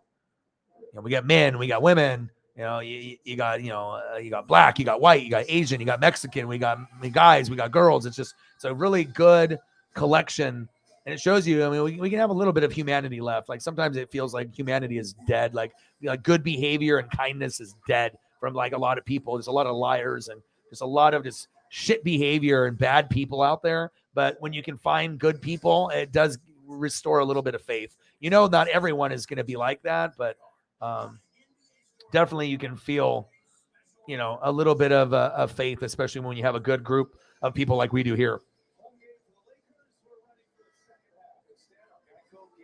Clippers 77, Lakers 54. Jameson, ouch. How the hell did the Clippers get 77? 64% from the field. Lakers 38. That's how they scored that much. 77 at halftime? Wow. That's like what they used to do back in the 80s, in the 90s. Those are the type of scores that we would get where, teams would score 30 and 40 in a quarter. Sometimes they would be at like 80, 75, 80 points by halftime. Yeah, you guys are the best. Appreciate you.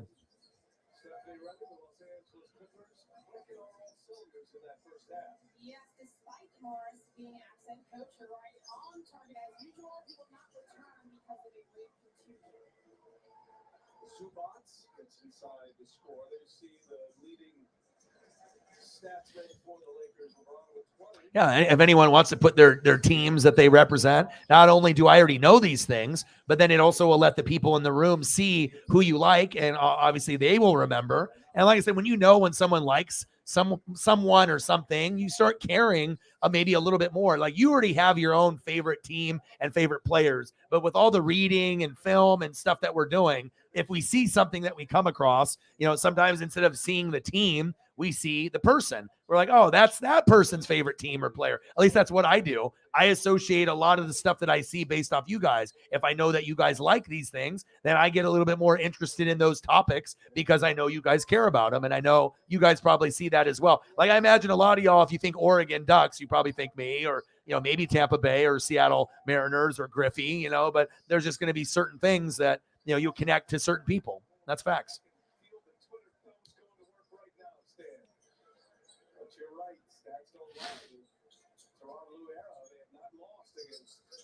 New Zealand All Blacks. Yeah. I did some rugby videos back in the day, and I think they stole my they without permission, they made like a compilation video of like how dumb Americans react to rugby, but they didn't use the word dumb, but it was pretty much, that was kind of like implied, it's like watching Americans react to rugby big hits or whatever, and they stole clips that that we had without our permission, but it was cool they used it. But I think the video long time ago was over 100,000 views back then or whatever. But I actually do enjoy, I don't know all the rules of everything, but I did a lot of reaction videos off Legends, and then also watched from some stuff on the internet from time to time. And I actually, once you learn about it, it actually is kind of fun. I mean, it's not as fun as football if you're an NFL fan, but it's like, if you're watching XFL or you're watching just like an alternative thing, and once you learn the rules a little bit and some of the names of like the GOATs and the good players, like you can get involved a little bit in it. It's I enjoyed it. Like I said, and we actually had a lot of people that enjoyed the reaction videos and enjoyed the because not a lot of people from the United States cover rugby on a regular basis. So anytime people from Australia, New Zealand, in that area, they see videos from Americans, they get excited because like, holy shit, because it's cool. They can follow people from, their own, location, people that are very knowledgeable that live there. But when I think they see any American, like, have interest, they're like, oh my gosh, you like this? And like, yeah. And then you can kind of gain a bond. But yeah, definitely had quite a few people that I connected with back then. And I enjoyed it. I didn't necessarily we just did it for like views. Of course, like soccer things and rugby things are going to get good views, but it was more of just like some intrigue and just seeing like some of the fight videos and just how the games are played. I can see how people love it. You know what I mean? I can definitely see if you live there and it's a part of your culture that you could, if I lived in Australia or New Zealand, I would be a big rugby fan. I know I would, you know what I mean? And it's kind of funny too. I have one friend that I went to high school. Her name coincidentally is Megan, and she lives in New Zealand, and she's lived there since right out of high school and has a couple kids out there, and they go to the games. And yeah, it's just crazy. I used to hang out with her and some of her friends. I think I was a senior and she was a sophomore or junior. We'd play basketball and we would party together, and we had a group of us of like sophomores, juniors, and seniors, and we have a couple houses we would party at and hang out and whatnot. But yeah, I always wondered where she was going to go. And yeah, it's like she went to New Zealand and she like never came back. Like she just went there and that was it. But she's extremely happy, and culture out there is awesome. Like New Zealand would definitely be a place that I would visit. And if I went there, I would definitely visit her for sure. Yeah, I think the videos that we did for the All Blacks, I remember that. But yeah, I don't think the Black Caps or and nothing on the cricket side, but I do remember the New Zealand All Blacks that we did video on that. Yeah. See, now you guys can get to know each other and take it a little bit further. And remember too, for me, I remember everything about all you guys, or at least I try to.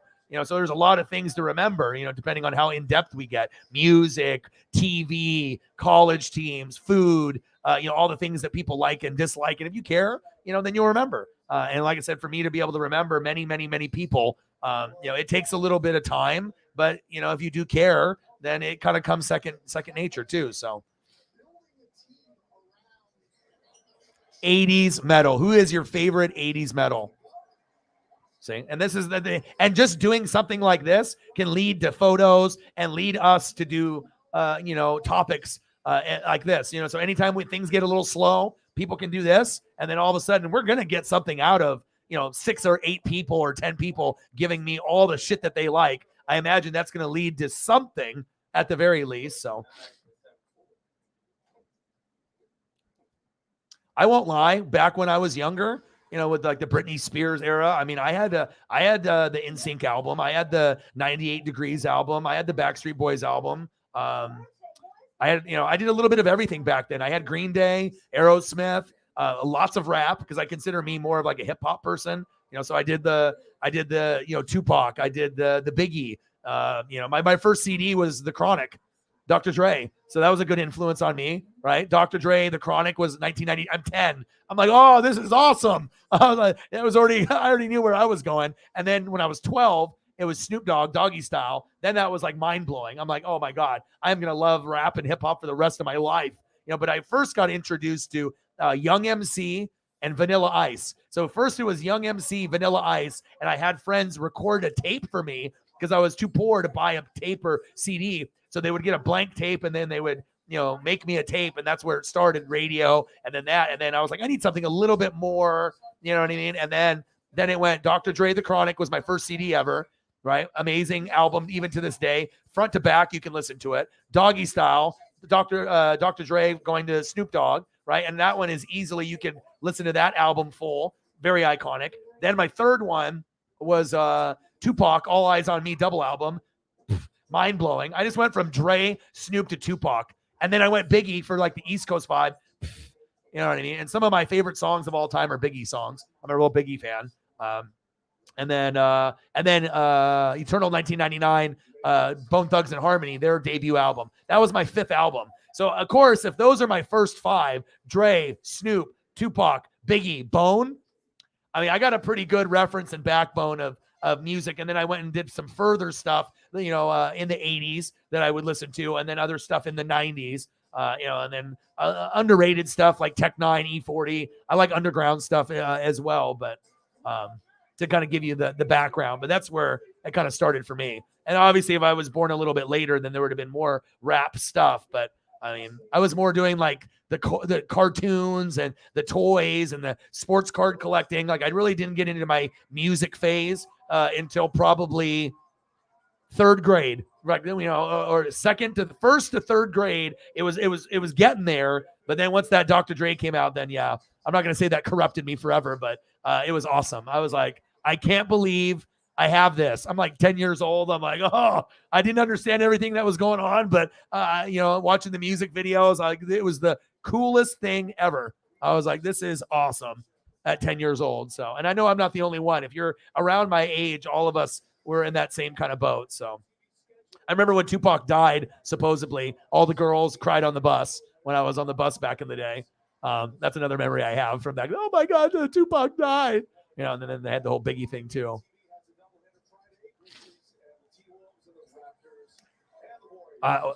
Snoop's friends with everyone. Martha Stewart. I mean, Snoop will smoke with anybody. I mean, pretty much if you smoke or if you've smoked before, chances are, he's got some kind of connection with you.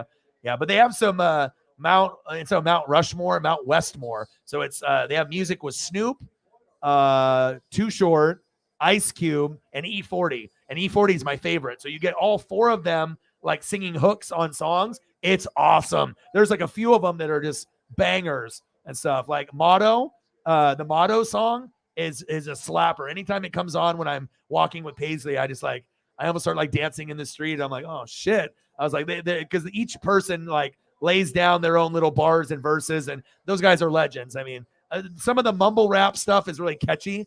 You know what I mean? But I don't know. I like The Weeknd, Kendrick Lamar. I mean, there's some people, Drake, I'll listen to some, but it's not like I'm, I don't know. It just depends. E40 is my favorite. And Drake's early stuff I really love. I mean, obviously, I wouldn't have invested in a Oval Owl hoodie that's super collectible, if I didn't like them. It's almost crazy. Like an Ovo hoodie, right, can go for $500 to $800 because it's like sold out from like 2013, 2015, 2016 limited edition. It's the same one he wore in the Hotline Bling. It's just black, and it's got the big gold owl on the front. The stitching is the best stitching. It's in Canada. I've never seen stitching on a hoodie like that ever. And luckily, when I ended up getting it, I got mine brand new, and they have stores of Ovo like in LA and New York and everything. And I ended up getting mine brand new. And even at the time when it was brand new, I think it was like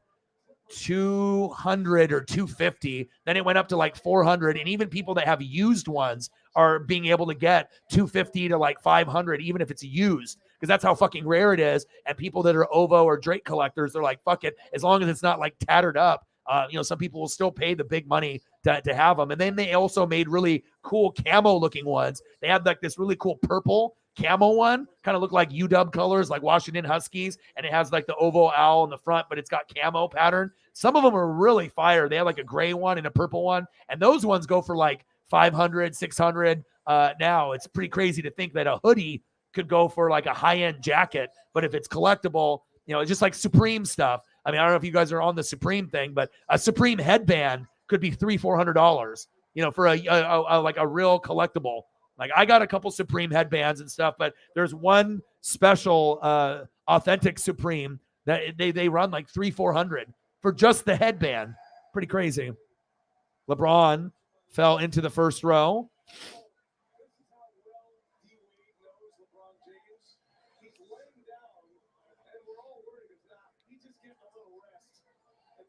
Oh, that's awesome. Nice. That's a big moment. That's a big, big moment.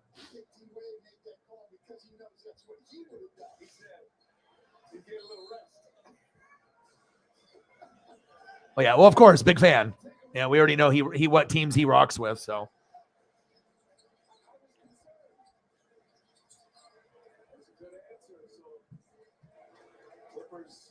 Oh yeah, and on my timeline on like Twitter, I've been getting like 80s videos, like where you're seeing like performances of just like kind of quirky 80s and 90s songs, but it's like showing them perform on a stage, either like through a music video or like a performance, and it is awesome. I have a hard time like changing it. Like I had ones that were like Beatles and like Monkeys, and I was like, oh, this is cool, because I don't usually have that come up on my timeline, and I'm not going to search for it. But then after it had like Monkeys and Beatles, and you'll have some of the older stuff, U2, but then it would be like, you never know what's going to pop up, and sometimes they'll have the I'm trying to think of like, let me see.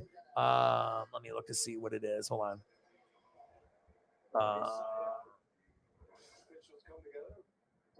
The Never Gonna Give You Up. Like, all those different ones. The Rick Astley. The Never Gonna Give You Up. I mean, certain things like that, like as soon as that comes on, I definitely can watch that just to see like the way they dress and then the way that they dance and stuff. Like the movements of people in the 80s is just, it's such a vibe. The clothes, the way they clap, the way they move. I mean, you could get it in like the 60s and 70s with certain like disco and stuff. But when it's like 80s, I mean, obviously we know with like, the 80s with the drugs and everything and the partying and everything that was going on. But man, there has been so many epic ones that I've seen specifically from like 80s, kind of like the Rick Ansley and the Never Gonna Give You Up. Like, it's so dope. I don't watch those ever. And, I remember, getting Rickrolled and all the other memes and gifs and whatnot, but I don't know. I just like seeing those performances. And I find myself, it'll come up on the timeline. I'll look at it, right, and contemplate if I click on it, and then it's like a 3-minute video, right? And I'm watching a minute and a half, and then I exit it, and I scroll down maybe 5 posts. What am I doing? Go back. I like it, right, with a heart it, and then I finish the video. And that happens like every time. I get like impulsive a little bit. I'm like, all right, I'm going. And then I'm like, no, nothing is going to be better in the next 10 posts than this. And then I always go back and finish it. They've been awesome. Freaking sweet.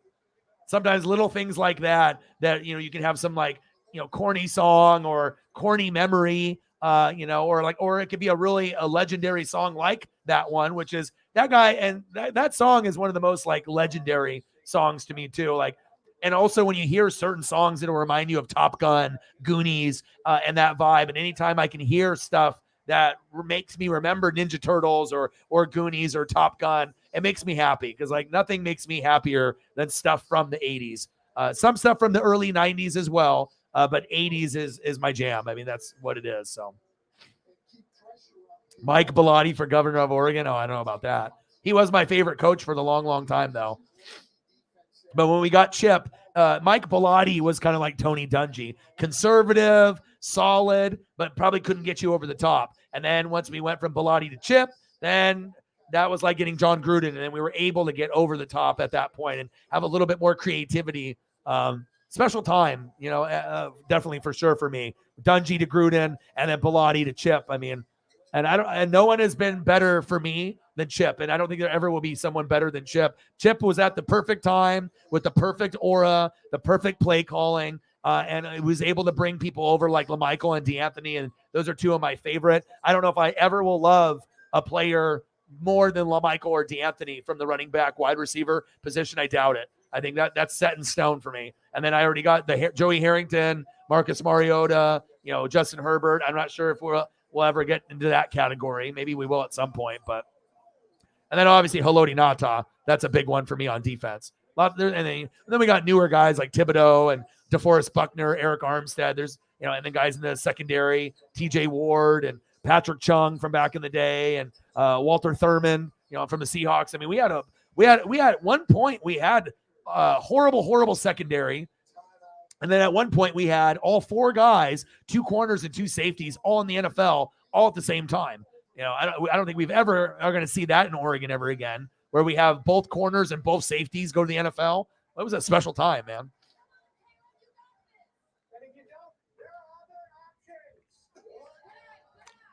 Yeah, that actually is one of my old school favorite songs too, and the whole Rick roll. As soon as I hear it, I don't know. I'm trying to think of what it kind of Night at the Roxbury. When you sometimes just those memories that you have, like the Night at the Roxbury and those characters and listening to certain type of music. I don't know. It just makes me happy. You know what I mean? It just makes me happy. And I'm really willing to listen to any genre.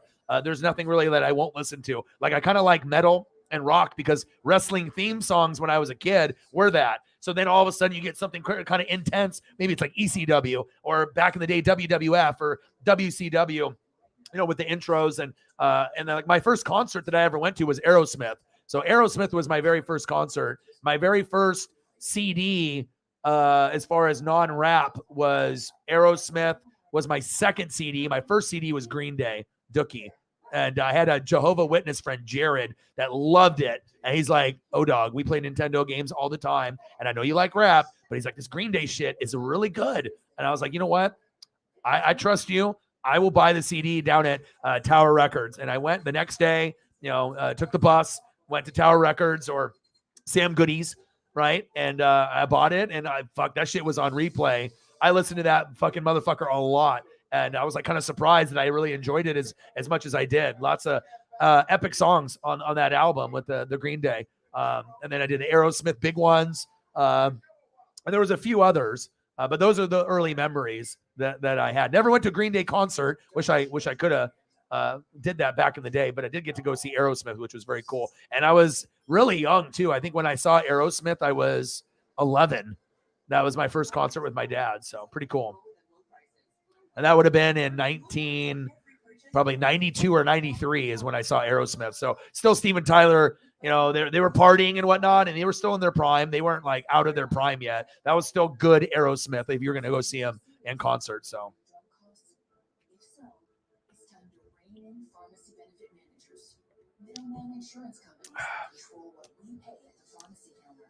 PBMs often get steep discounts on medicines, sometimes over 50%, and yet they're still able to charge us full price.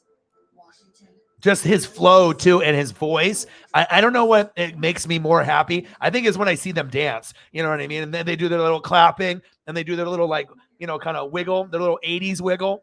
I don't know, because you can have like break dancer, you can have kind of goofy dancing. Everyone kind of has their own style. But just because you're not a break dancer type guy where you're looking all smooth, you can still have swag, especially if you got a good voice and they don't expect you to be this amazing dancer or have these amazing moves. But I don't know, man. It just the clothes, the sound, that time period giving me flashbacks of being younger. And just seeing how things are in life now and how they were. And whenever I can relive a little piece of my childhood, that's what gets my mental health at the top. Old toys, old cards, Nintendo, Atari 2600, Sega, Super Nintendo, Mario Kart, GoldenEye, WrestleMania 2000, No Mercy, Link, freaking Zelda, Metroid, just, Mega Man, Turtles, NBA Jam, Mortal Kombat, Killer Instinct. I mean, I don't need to keep going, do I? Mario 1, Mario 2, Mario 3, Earthworm Jim. I mean, it's just that good, solid time period.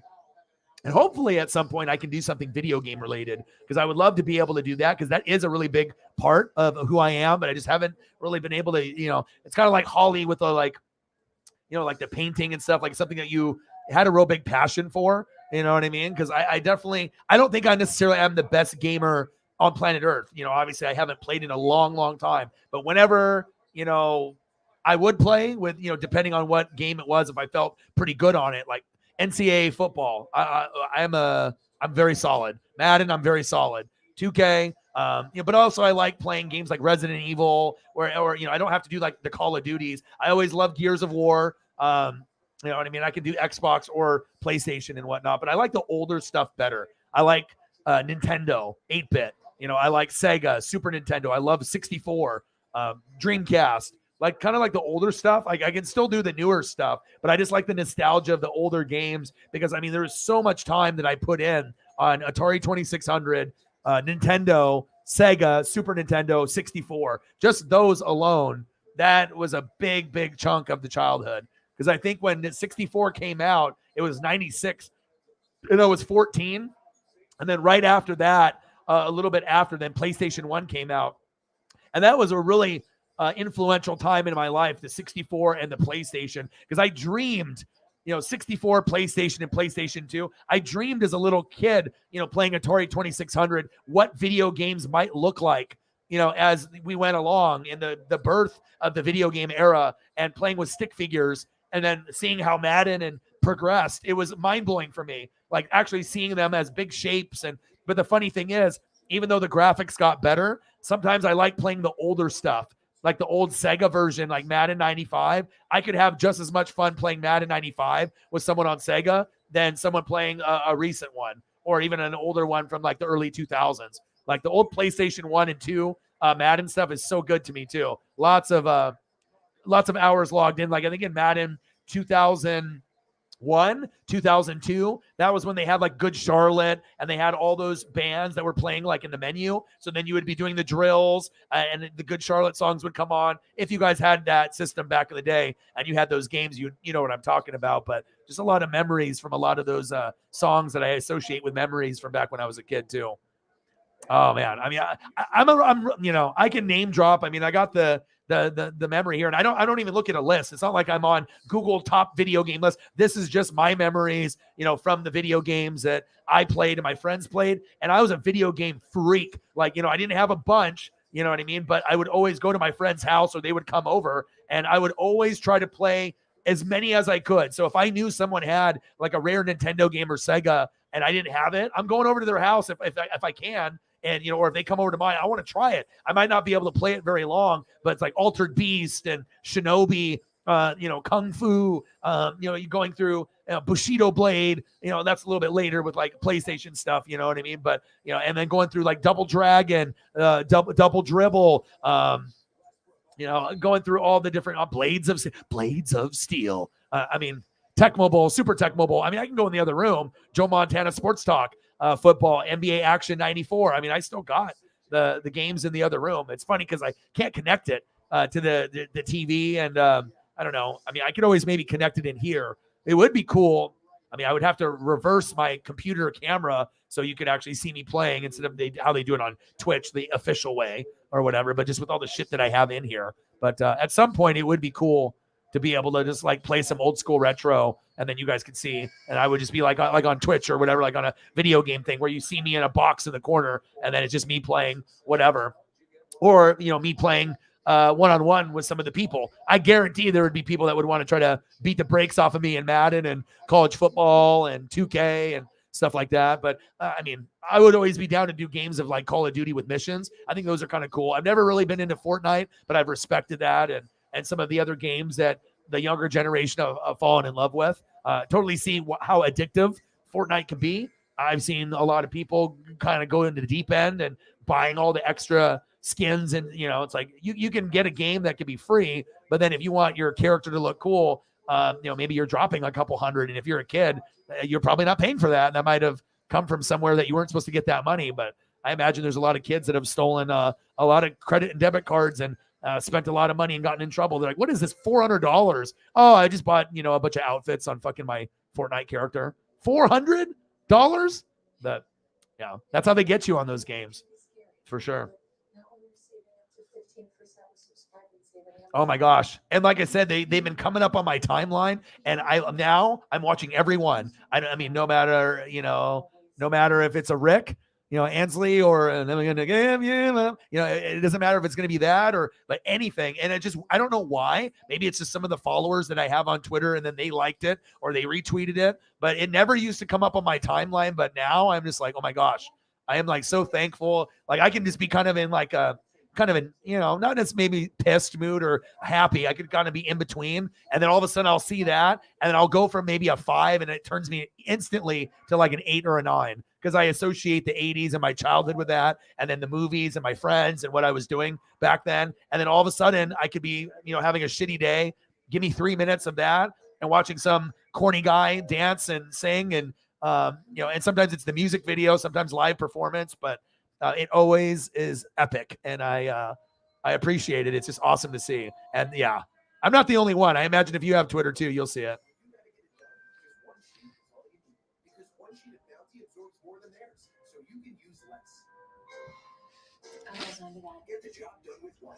All right, I got to go get my my Mango Madness out of the freezer. It's probably like fucking ice slushy at this point. Let me know what else you want to see. If there's any other photos and other things that I can get you on top of that, Megan, if you got something else, I'll just throw up a couple others. She said she might dip out for a bit, but also I'll have a couple of prepped. She won't ever ask for them, but I'm going to have to, we'll do some offensive line, and I got to make sure we throw up some Charles Cross and some of these other ones here. She's going to have her favorites, but we still need to raise awareness for some of these guys that some people don't realize even to this day, like how great they really are and what kind of impact they made. And even though I'm not a Seahawks fan myself, living in the Pacific Northwest, it's cool to be able to see what they overcame this year. And anytime I can see offensive lineman improvement, that gets me excited. I'm like, okay, like finally addressing something. And obviously I'm a defensive guy first. And then obviously I love offensive line, and no one talks about it. And it's just cool to be able to see the kind of the rebirth and the rebuild right away. Like there's no rebuild. They just like, boom. Like everyone thought 4 to 6 wins, and I just a couple better, a couple better games, played in the second half, and then you're even going probably further than you did. So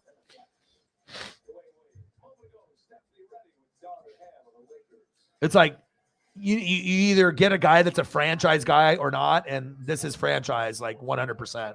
I would take him on my team in a heartbeat. I understand. Got to get an Abraham Lucas one on here too, though.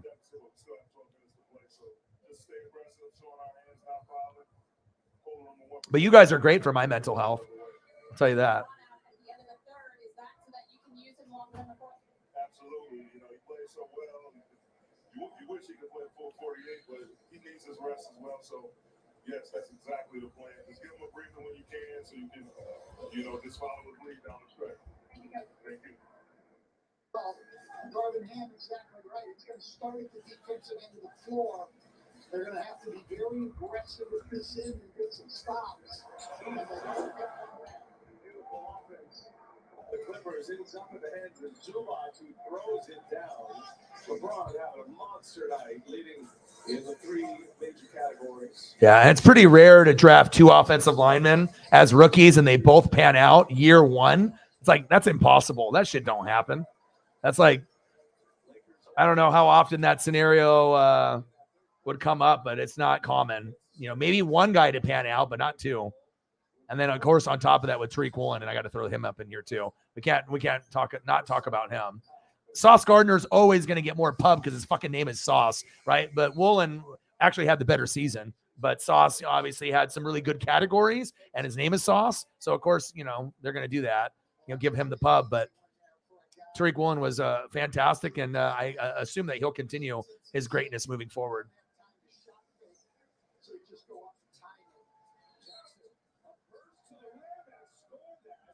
And one, Gabriel with a foul. Reggie Jackson just put cool tattoo.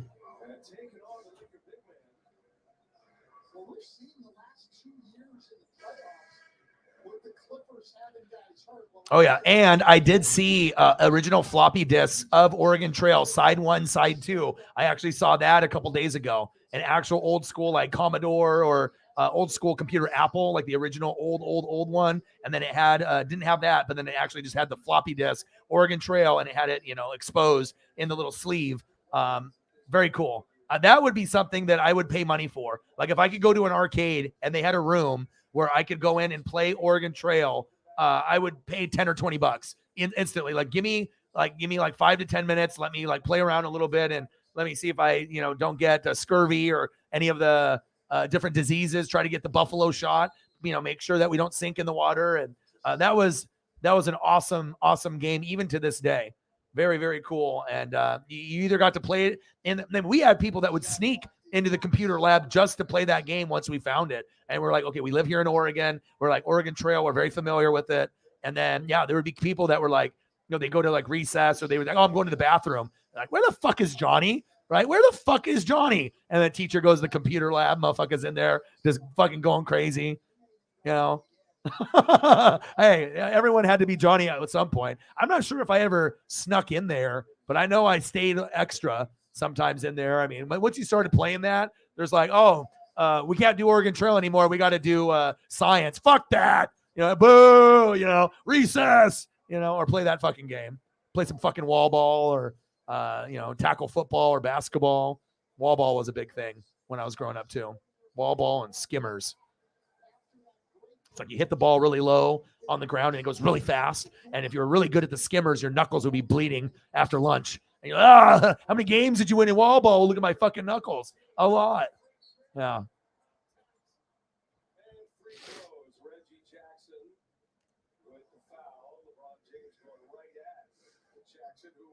Yeah, good player.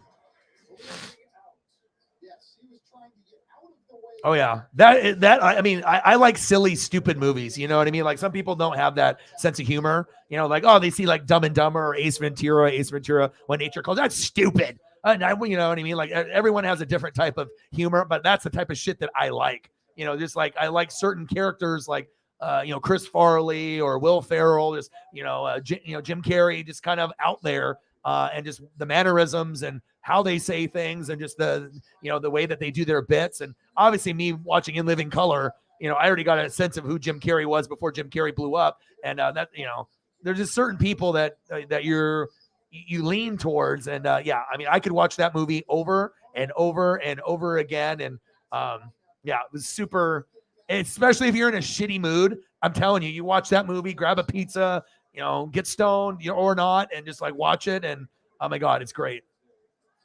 Yeah. Chris Kattan. Yeah. They had one on the weekend and I actually tuned in and I think it was the one with Heather.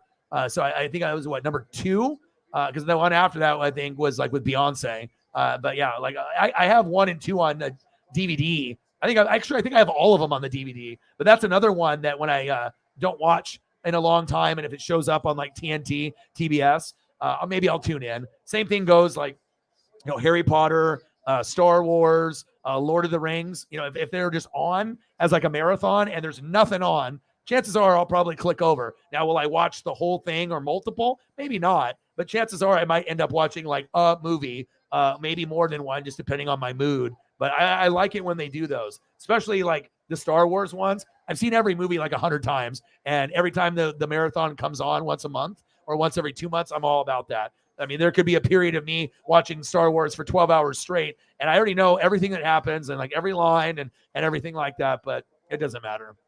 It's awesome.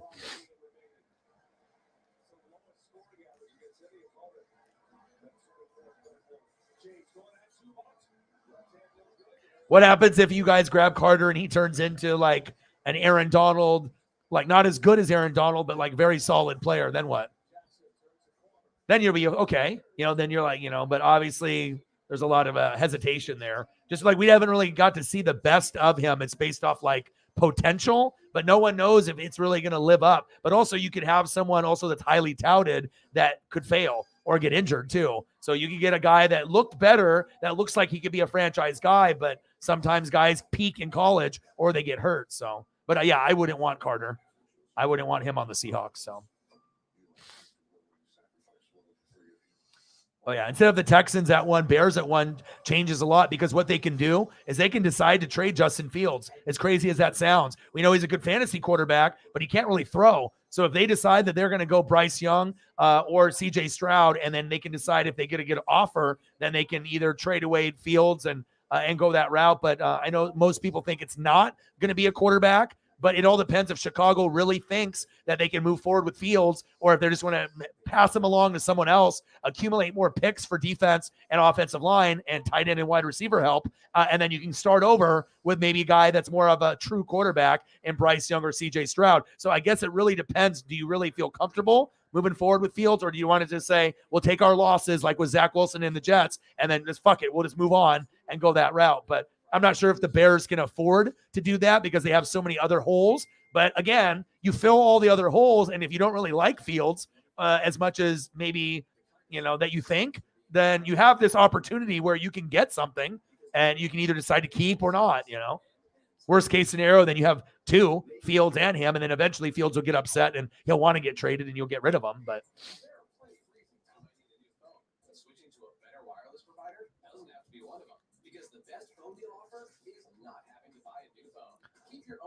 yeah. Well, the only way that I could see it making sense if you traded down and then all of a sudden he was there at like 12 and you traded down and you got a couple extra picks. You went down to 12 and got another second rounder from like another team, like a high second rounder. And then you got 2 for 1. And then if he's just sitting there and he was sliding a little bit, and then you're like, well, the other guys are drafted. This is what we're left with. Jalen Carter, this or this. What do you think? And then, but yeah, at 5, that definitely would be a stretch. I mean, even Trayvon Walker going number 1 overall, we all thought Aiden was better. Aiden is better, but Trayvon still has shown flashes that he looks like he will be a good player. But, sometimes it's just fit. And if it's a good chemistry with that particular player and whatnot. But, yeah, I don't know. It's going to be wild to kind of see where things end up. So, yeah, but we got to definitely throw up a little bit of love. I'll always show the stuff that, is a little bit, you'll have your favorites, but I'll still extend that, and we'll throw some stuff up that I think that other people should recognize who these people are, because it's not just this like Pacific Northwest bias. I mean, I'm not a Seahawk fan, but I can see what is good. I don't need to hate on it, and I'm, like I said, I never really go in on anything that it's like, I really treat every team as my own. And if I see greatness, let's showcase it. But if there's bad pieces, let's talk about that too. But a lot of times when you talk about the bad things, people take it too personal, because they associate the team and the players to themselves. But, that might be the case on every other channel. But with here, I think I've proven it's not like that. Some people just don't like to hear what I have to say. And if I say a prediction and then it comes true, they get mad. But, I mean, most of the time I'm going to give you kudos, especially, it's like if a player is good and, you can't expect a rival. Ooh, big dunk by LeBron, 360 dunk. LeBron at 80 years old, still fucking better than LeBron at this age is still better than how many people in the league? 80% of the people that are in the league, as far as like elite players. I mean, he's still not number 1, but he's still, he just got a steal. Windmill dunk. Oh, another dunk. LeBron, 111-97. They're down by 14. 7:45 left. LeBron James. I got a LeBron rookie card. LeBron fathead, poster from like early Cleveland Cavalier days. I got some old school LeBron memorabilia. I don't have too many LeBron rookies though. I think I had the upper deck one. I think it's worth like 50 to 60, something like that.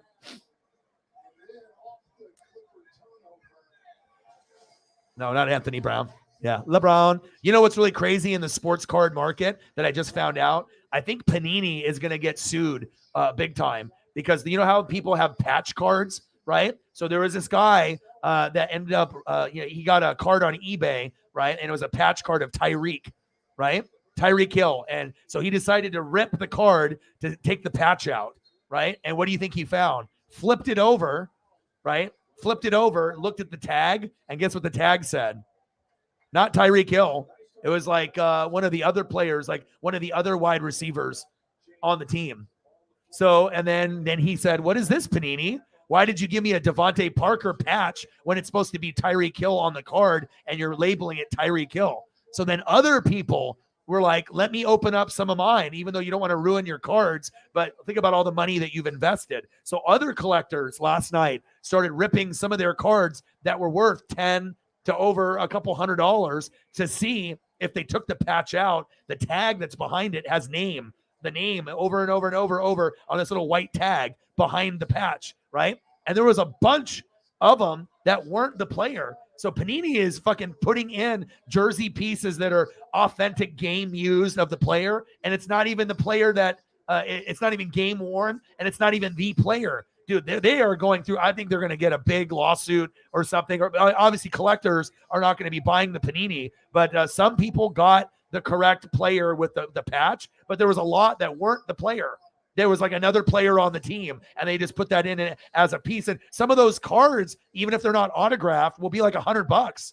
So imagine if they're just making money off all these people, and they're not even putting in the correct patch or piece. And then they had another one where it was a Babe Ruth 1/1, right? Double patch, right? Or it was like a double-sided card. It was supposed to be like one autograph and then a piece of his like cleat or bat, right? And so it's like the Babe Ruth photo and some like memorabilia at the bottom. And then the right-hand side, as you open the booklet, it's supposed to be a or like some kind of autograph on like, some kind of document of Babe Ruth on the second one. But instead of it being Babe Ruth, it was George Brett.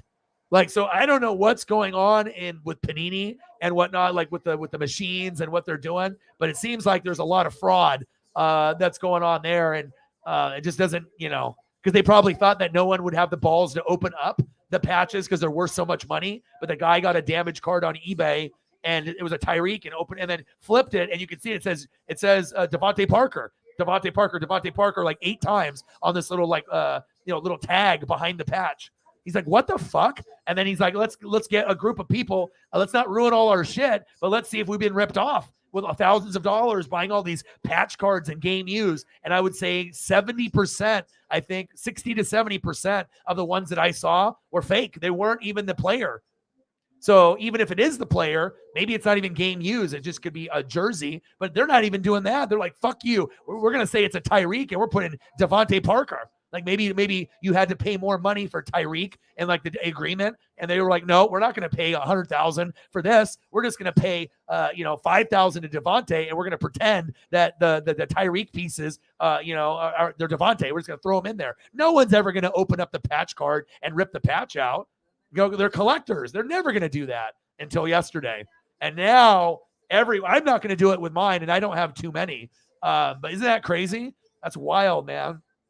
I never would have thought that, but I guess, they're probably the only brand. I don't know if they lost some of their licensing and that's why they did that. I don't know, but they're already kind of on the ropes. They're not like one of the major ones anymore, but I was like, damn, I'm never buying any Panini shit ever again. And this was over hockey, baseball, football, basketball. And like I said, some people got the actual piece, but a lot of them, it wasn't even the same player. I was like, wow. So something to keep in mind. Don't buy Panini. And don't buy any jersey pieces on there. And usually stuff like that will run $5 to $100, But if it's a serial number 1/1, I mean, imagine having a 1/1 Tyreek, right? And it's supposed to be not even autographed, but if it's a 1/1 patch, that could be worth like, 200, 250, 150, 125, 100, just depending, 1/1, 1/5, something like that. And then you open it up, and then you find out it's Devontae Parker. Wow, I just never seen anything like that before in the card game. So,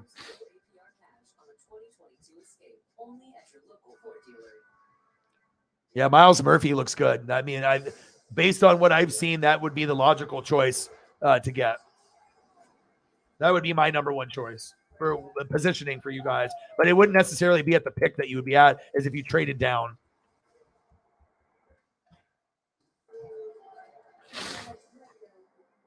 Because if you can get Murphy somewhere between like 8 through 15, and and you can get some extra compensation, that could be really beneficial.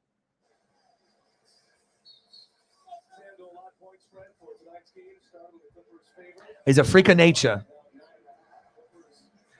I mean, unless we're talking about Anderson, but that's obviously if you keep that pick, that obviously would be the number one option. But this as far as like trading, down and gaining an extra pick, an extra second or third rounder, then this would be the number one person to grab.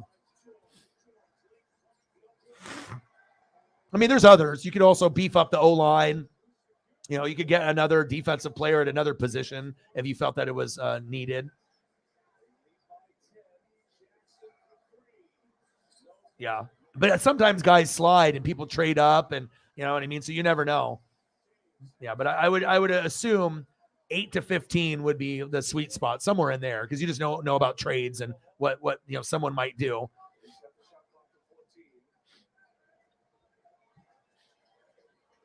But that's what it takes. You know, you have to read. You know, you have to read, and you have to be able to follow people with like different blogs, and you have to go and you know just kind of do your research and whatnot. You know what I mean? And it doesn't have to be just one person, but once you start actually looking at what people say, and then you know, and then doing your own research, watching some film, you know, and looking at the stats, and maybe seeing if could this be a good fit.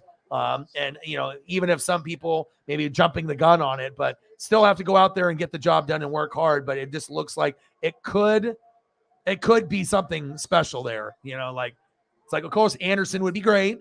And then that you have 100% confidence if you get him. It's like you're not even worried at all, right? But then if he's gone, right, and you have to think, okay, what's going to be best for us after that?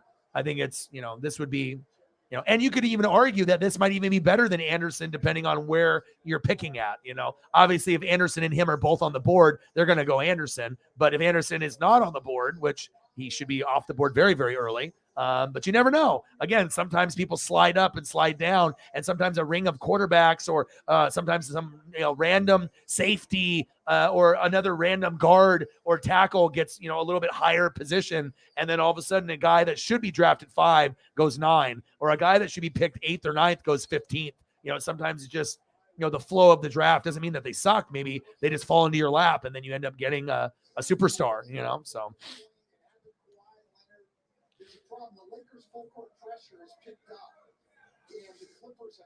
Yeah, just got to do the research, and that's what I try to do. I try to be an expert, on all the teams, not just Tampa, the Eagles, Niners, Seahawks, Chargers, everyone, even the teams that people hate, Cowboys, Patriots. I still do a lot of reading, you know what I mean, and try to make a fair evaluation, on that. I don't listen to the hate. I make my own evaluation, and if I think there's a future or not, but it's looking pretty bleak in New England, and the only way Dallas is going to ever be able to learn, they might have to, move on from Dak at some point, depending on if he wants too much money, and you got to improve the coaching and the play calling. If you don't, then it's just going to be a one and done over and over and over and over again, and it's like now Dak has the same record as Tony Romo, just not being able to get it done. Wow, Kawhi Leonard is playing.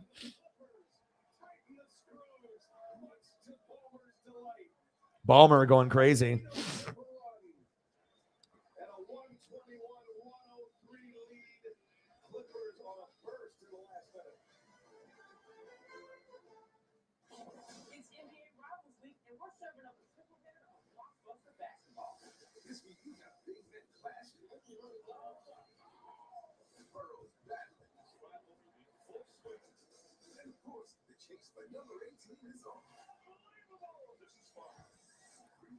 All right, we're 3 hours and 12 minutes in, so we'll probably go for either 18 or we'll go for 48, either 3 hours and 30 minutes or the 4 hour mark. So we got, another 28 minutes or maybe another 45 minutes. We're just going to play it by ear, whatever you guys want. You guys let me know what you want to go over, anything that you guys want to be able to see player-wise or topic-wise, just type it in. I don't really care what direction we go to. It could be video games, nostalgia, whatever you guys want. Any other players from the draft that you want me to showcase and put up, I can do that as well. I mean, this would be a good opportunity if your team's not in the playoffs at the moment, which is most of us, and you want to be able to kind of just look at some, photos of maybe a potential person that could be on the team, fire off some names if you like, whatever you want. And I got you. It's all good. So let me know. I mean, we got the rest of the streams for you guys. So, okay, no problem. I'm probably dipping here in like 17 to, for the 3 hour and 30 minute mark or 4 hour mark. You get some rest. Thank you so much for your generosity. $50, $100 from Megan. There's people that'll never do that for me ever. So appreciate you very much. Pete says thank you. O-Dog says thank you. Get some rest. Pound, appreciate you. And we'll look forward to seeing you. And you already know the Gray Silver Fox will be here waiting for you when you get back. Pete Carroll. Appreciate you. Thank you so much for your generosity. And obviously, we all try to come together and improve each other's mental health. And I appreciate you. We'll look forward to talking to you soon. All right, I'll throw some CJ Stroud up. CJ or Bryce for the Colts.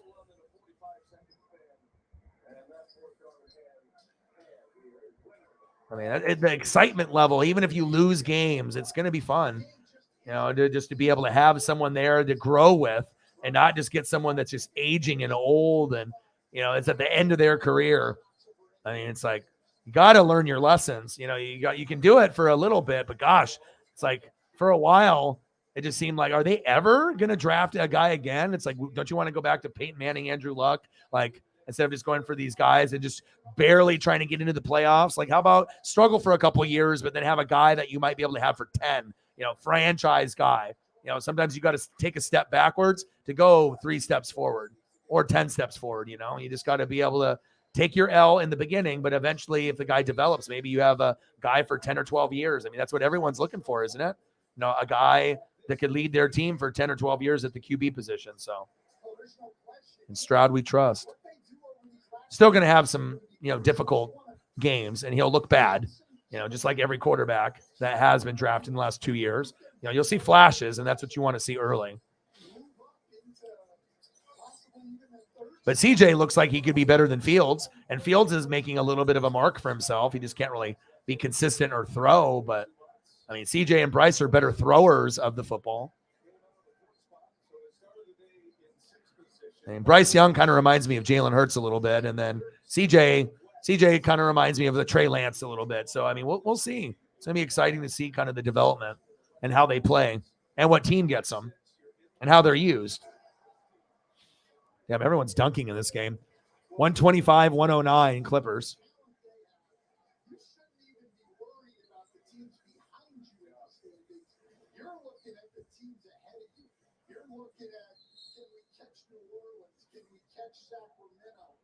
Memphis and Denver may be a little out of reach with where we are now, but certainly those other teams, you've got a chance to catch that.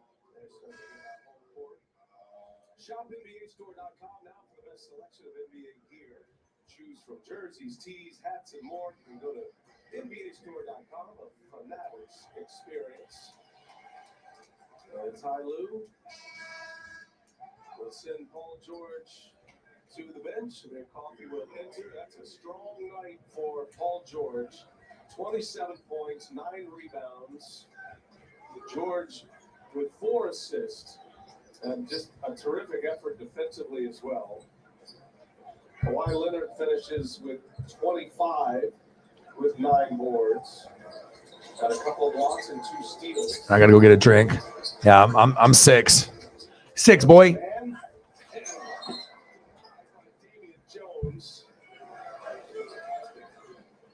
Pick that out of Vandy. Luke Kennard. Ty Lue telling us before the game that be Thursday when the Spurs are here. He's been going full contact in practice, so his return is imminent. Gives him a great threat. A 3-point shooter. Keeps adding to his numbers tonight. He's got 22. Now averaging over 21 now over these last 10 games. Yeah, they did have a little run, though, Jameson. LeBron was going after it there for some dunks and some steals. Brought a little bit of excitement back into the crowd, but now it's just a little bit too little too late. Only a couple minutes to go.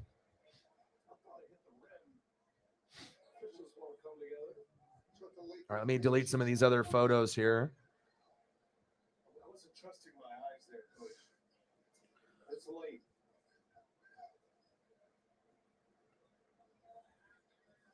I don't know about that. I think they're going to say that it did.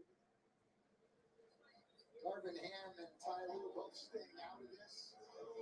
Both of them just won it over the last 2 minutes and 15 Due to time constraints, we move ahead. That's exactly right. Clippers Clippers are going to win their 10th consecutive game against the Lakers. And going back across 11 years, it's now 36-9 for the Clippers. They have their number. Yeah, if there's any last minute, things that we can go to, I'll have to try to take a look at Paisley and whatnot. We might. Like I said, I can always go to the 10 o'clock mark, but I don't know. At this point, we might just end it here in like 11 minutes. So that way we can kind of pace ourselves throughout the week and whatnot. Obviously, we had great support from Megan and Eagles John, and unless we get someone coming in, kind of in the end, and that'll extend it for that last 30 minutes. But if we don't get anybody really necessarily maybe new that comes through, I mean, I don't think 3 hours and 30 minutes, 4 hours, it's essentially the same thing. Usually I just try to stretch it out to hang out with people if they want to see some photos and whatnot. So anything that you guys want to see here, let me know. It's just all about being able to spend the time, but also being able to stay mentally fresh and, get other things done too. So already did one walk with Paisley, might do another one. So I'm trying to do 2 a day.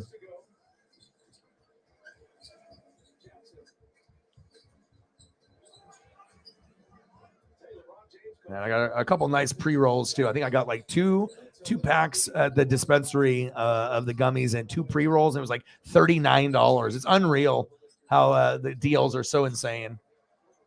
It's like 20 pieces plus 2 pre-rolls, like $39. Are you kidding me? All right. Sounds good.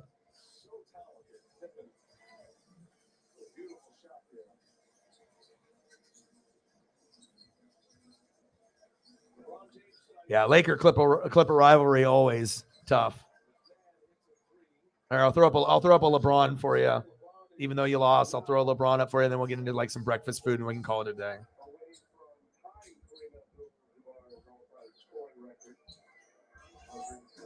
Yeah, I did really see a cool epic photo of Kareem.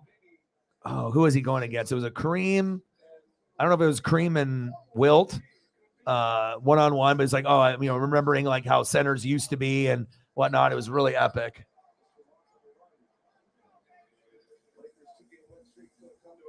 Lakers 2-game win streak. Can't say at least you had a 2-game win streak.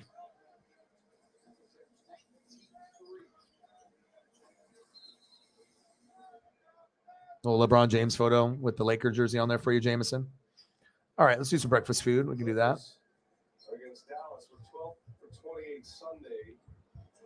Shot at 43%. They're a good three-point shooting team, but this is off the charts here tonight. 50%, 19 made threes tonight for the Clippers. Clippers next in action Thursday here at Crypto.com against the Spurs. Spurs will have a back-to-back with the Lakers and the Clippers.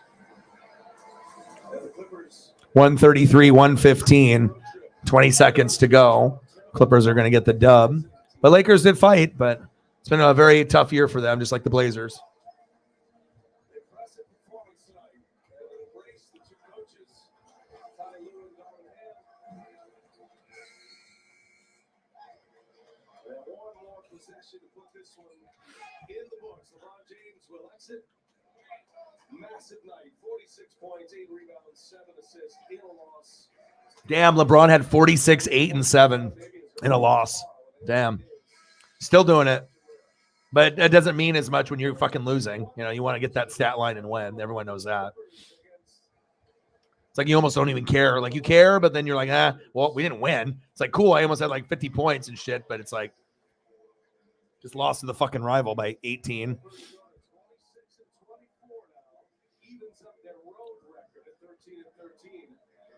22 and 26, the Lakers, and the Blazers are 22 and 25 are right next to you. 12th and 13th. God, we suck. Can we get better? Shit. The goddamn Sacramento Kings are fucking third at like 27 and 19. That's insane. That we're in some fucking alternate fucking universe. Like Sacramento Kings, it's not like Rick Adelman's there. It's not like Mike Bibby, Doug Christie's there. Peja Stojakovic. Right? Hedo Turkoglu, Chris Webber, Vlade Divac. They're not there. Scott Pollard. But apparently they're much better than us. So I guess that's the story of our life, Jameson. We just suck. And I just got good players, but not enough good players, I guess. Aside from that, Norman Powell chipped in his over 20. Reggie Jackson was right there nipping at the heels of 20. What does that say about the depth of this team? Shout out Terrence Mann. He was almost at 22. Damn, this is the first interview I've seen of Paul George this year. Good player in the regular season, but sometimes doesn't come up in the clutch in the postseason. But he'll be a Hall of Fame player. How challenging has that been? You all have been in and out of the lineup. The roster has continued to change in terms of who can play. How much of a challenge has that been? How's everybody feeling in the room with everything? Everything got, everything off their chest. Everyone feeling pretty good. Is there people that, like I said, if they want me to go, it just depends, I guess, who shows up in the room. I am willing to go a little bit further if we need to. I just like to be able to kind of get your guys' feedback with everything, regardless if we get anything from now until the 4-hour mark. That doesn't matter. It's just a matter of, how everyone else feels and whatnot. I guess it just kind of depends. I do have other things that I could get done. But it also is, I always try to be able to do things for you guys. So I kind of try to, come up with a little compromise there. Luis Fernando, my boy, congratulations with you and your girl. I saw the little ring, the little bling bling. Every time I come to your city, bling bling. Luis handing over the ring. Congratulations, brother. Luis has been with his girl for a long, long time, so I can always make Luis laugh no matter what. We always, I'm always gonna be vibing, bro. What's good? He hit her with the bling bling. Have you been watching any Vice channel, bro? I'm just grinding, dude. Just trying to do mental health stuff and little sports. Talk a little football, and then a little CJ Stroud, and then we just got done watching the Lakers and the Clippers, LeBron James, and then we went into breakfast food. And I was going to end the stream here in 5 minutes, but I don't know how much time you have. But if you got it, no problem, dude. I actually saw it, and then I think I got too stoned, and then I fell asleep, and then I think I went back, and I'm not sure if I liked the post or commented on it. I don't know. I've been doing the pre-rolls, and sometimes I'll fall asleep and I'll be like, oh, did I like that post? Did I comment or not or whatever? But I figured I'd see you in here and I'd hit you with the congratulations. So you the man, bro. You the man. Appreciate you. Anything that you want to talk about or get off your chest or anything picture-wise that you want to see? Yeah, I'm just hustling and grinding. Like I said, I had a little mental health episode last week. But, other than that, missed about 4 or 5 days, but got out of the hole, and I feel good now. We broke our dono record last week. We hit $1,527. And the single donation record got broke too, 1,300. And then you obviously came through, and you've been doing 20s and 100s and 300s. You've been very generous. We appreciate you. Yeah, and things have been pretty good. Just lots of work. Just trying to make sure I have a good balance. Spending a lot of time with my puppy, and I got a new phone today, so I don't got no fucking cracked, little crack on my camera. I had a S9 or S9 Plus for ever. I've had it for 2 or 3 years. And I was like, I needed to upgrade my phone last year because it doesn't charge properly. The network isn't very good when it was through Sprint. It was just old. I had the crack on the selfie side, so I couldn't even take pictures on that side. It was just, I needed to get a new phone. And then finally, I ended up, because the T-Mobile merger and whatnot, and ended up going there and ended up getting a new phone. It's S22 or S22 Plus. They had S23 that I qualified for, and it wouldn't have been very much.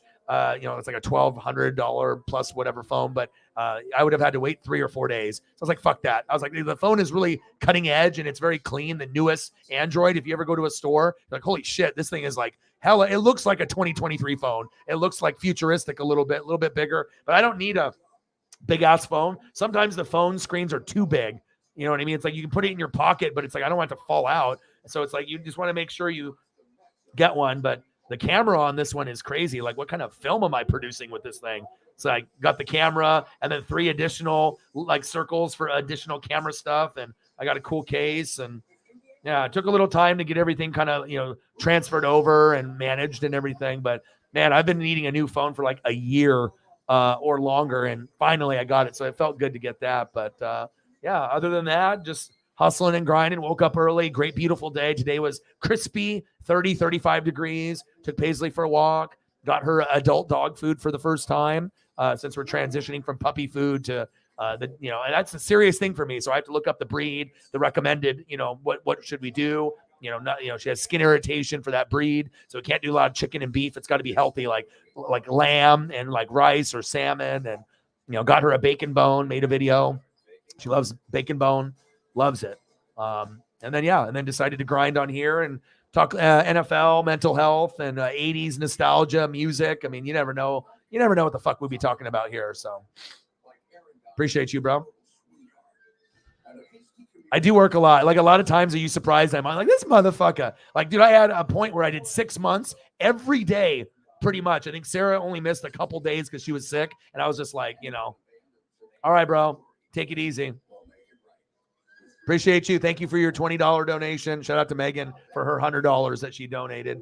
But I just have to be able to find a balance, and I'm not drinking anymore. You know what I mean? So it's like, it's gummies, it's pre-rolls. I'm trying to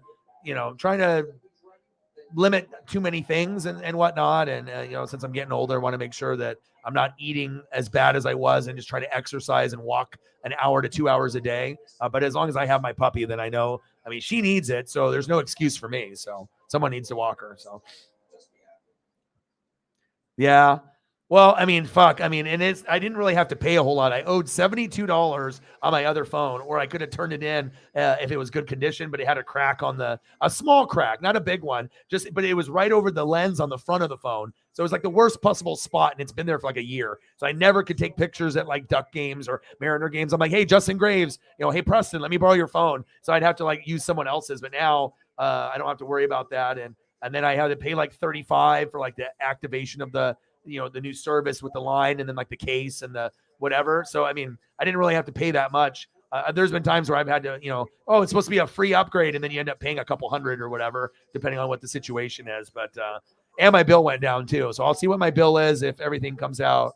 But I actually had a Latina. I had a Mexican girl help me, and I could tell she was stressed out. And then they have like these free bags that they give away that have like promo stuff with them, umbrella and other like freebie stuff.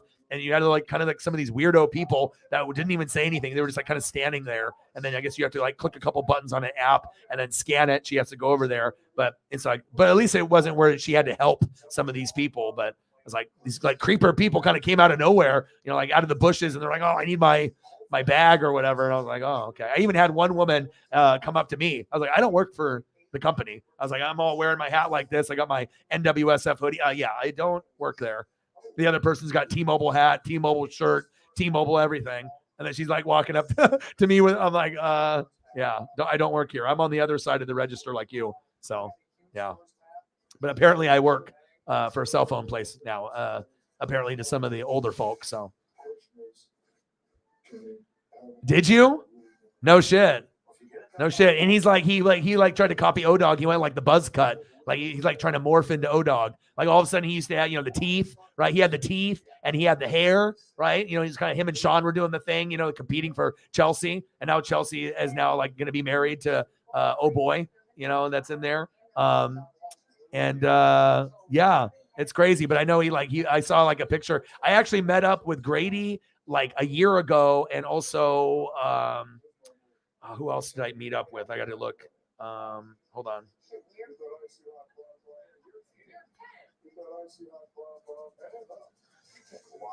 See if I can find it. I don't even know if I can find it, but I met up with him and another one of our buddies. And that we were there, and he was kind of part of that little clique group and stuff. And it was crazy. I haven't seen him for fucking years. Like the last time I saw him prior to that point last year was like maybe like 4 years or 3-4 years ago, back when we were all like working and shit like together. That's crazy, dude. Grady. And then Grady was dating like that German girl for a little bit or whatever. And I think things were going good, and then they broke up or whatever and stuff. But he seemed at that point when he was dating that like German girl for like a year or two, that was the happiest that I think I've ever seen him. You know what I mean? Actually had a consistent girlfriend and I don't know what happened there, with everything. But but it was cool seeing him and his buddy when we were at a bar. This was, I don't know if it was after COVID. I'm trying to think of when it was, 2022, 2021, something of that nature. But that's crazy, dude. I know, bro. I saw a thing on, I saw it because normally he had all the hair, and I don't know what made him decide to, he said they ain't closers. But yeah, I saw that. I was like, damn, oh boy, trying to be shave the head and be like, oh dog, or what's going on? But yeah, because I've never seen him. I've never seen him with it hair that short, you know what I mean? But I guess, if everyone, I don't know if him and his other buddies are doing it, or if he just wanted to change, or I don't know. Dude, did I ever tell you the story when we went to Savi's Island and we were playing bucket pong, right? And I met up with him and a couple other friends there. So it's like beer pong, but you actually have buckets and you go to the beach, right? And when you go to the beach, right, you do 8 of the big buckets and you fill them up with some of the, the water from the river. And then you have mini basketballs, 3 of them or 4 of them. And then you're going 2 on 2 and you spread them out 10 feet and you're trying to go 1, 2, 3, 4, 5. So you're having 5, 4, 9, 9, 3, 12, 40, 15 buckets on each side. So 30 buckets. So, I mean, you have to have a crew of 8 people. Each person's carrying some of the buckets and the beer and we're doing all that. But me and Grady are on a team together, right? And we're people are walking up and down Savi's drunk and everyone's like, oh, I want to play. And we're just fucking raking in the wins, right? We win. I don't know if it was like the 3rd in a row or 4th in a row. Oh boy, right? He's got the false teeth. He actually has some false teeth, right? Jumped into Savi's, right, as a celebration, and his teeth flew out into the water and had to go back in as we high-fived, had to go back. I even dove in, and we had to dive in and see if we could find him. And of course, he found him. I'm not going to pick that up. You know what I mean? But he found him eventually. It took a minute or 2. But it was just hilarious to see the reaction of him and me winning. And then he jumped in as a celebration right on the edge of the beach and the teeth just went flying, bro. Hilarious. I wish you could have been there, but that's probably best Grady story ever. And we killed it. Then he had to get water, try to sanitize it before he put him in. And then he'll tell you the story if I ever bring it up, if we ever get into a group or whatever. But it was awesome. It was a good time, but we were killing it, man. Me and him, and I think I had one other partner, but we raked it, man. We won, I don't know how many games, 7 out of 11, 7 out of 10. Super fun though. And if you're always looking for something different to play rather than beer pong, the bucket pong is, because the thing is, it doesn't matter if you're a girl or a guy or you played basketball or not. You can have no athletic ability and just kind of toss it underhand or overhand, and you'll get lucky once in a while. But if you got the basketball, the pedigree, those are the people that get in a groove and they can just kill it. And the buckets are good size, but you'd be surprised even with a mini basketball and you thinking you're Kobe or Jordan, it's difficult to make those. It's just like in beer pong, you think it's going to be so easy, but sometimes you just get ice cold and you're in the wrong angle, wrong, just wrong rhythm. Yeah. Teeth went flying out, dude. Yeah, hilarious. I figured you would like that, bro. And I'm not even exaggerating. It really happened. He had to dive in and it took a minute swimming around and there was a little bit murky water. So you dive in, it's a little brown, little clear, there's algae. It's not, just mud, there's nice water there, but yeah, it was, dude, yeah. Dude, remember the time when you and Orion were at Savi's and you guys played bucket pong with Anton and everybody, and then you and Orion won and you dove in and your teeth fell out?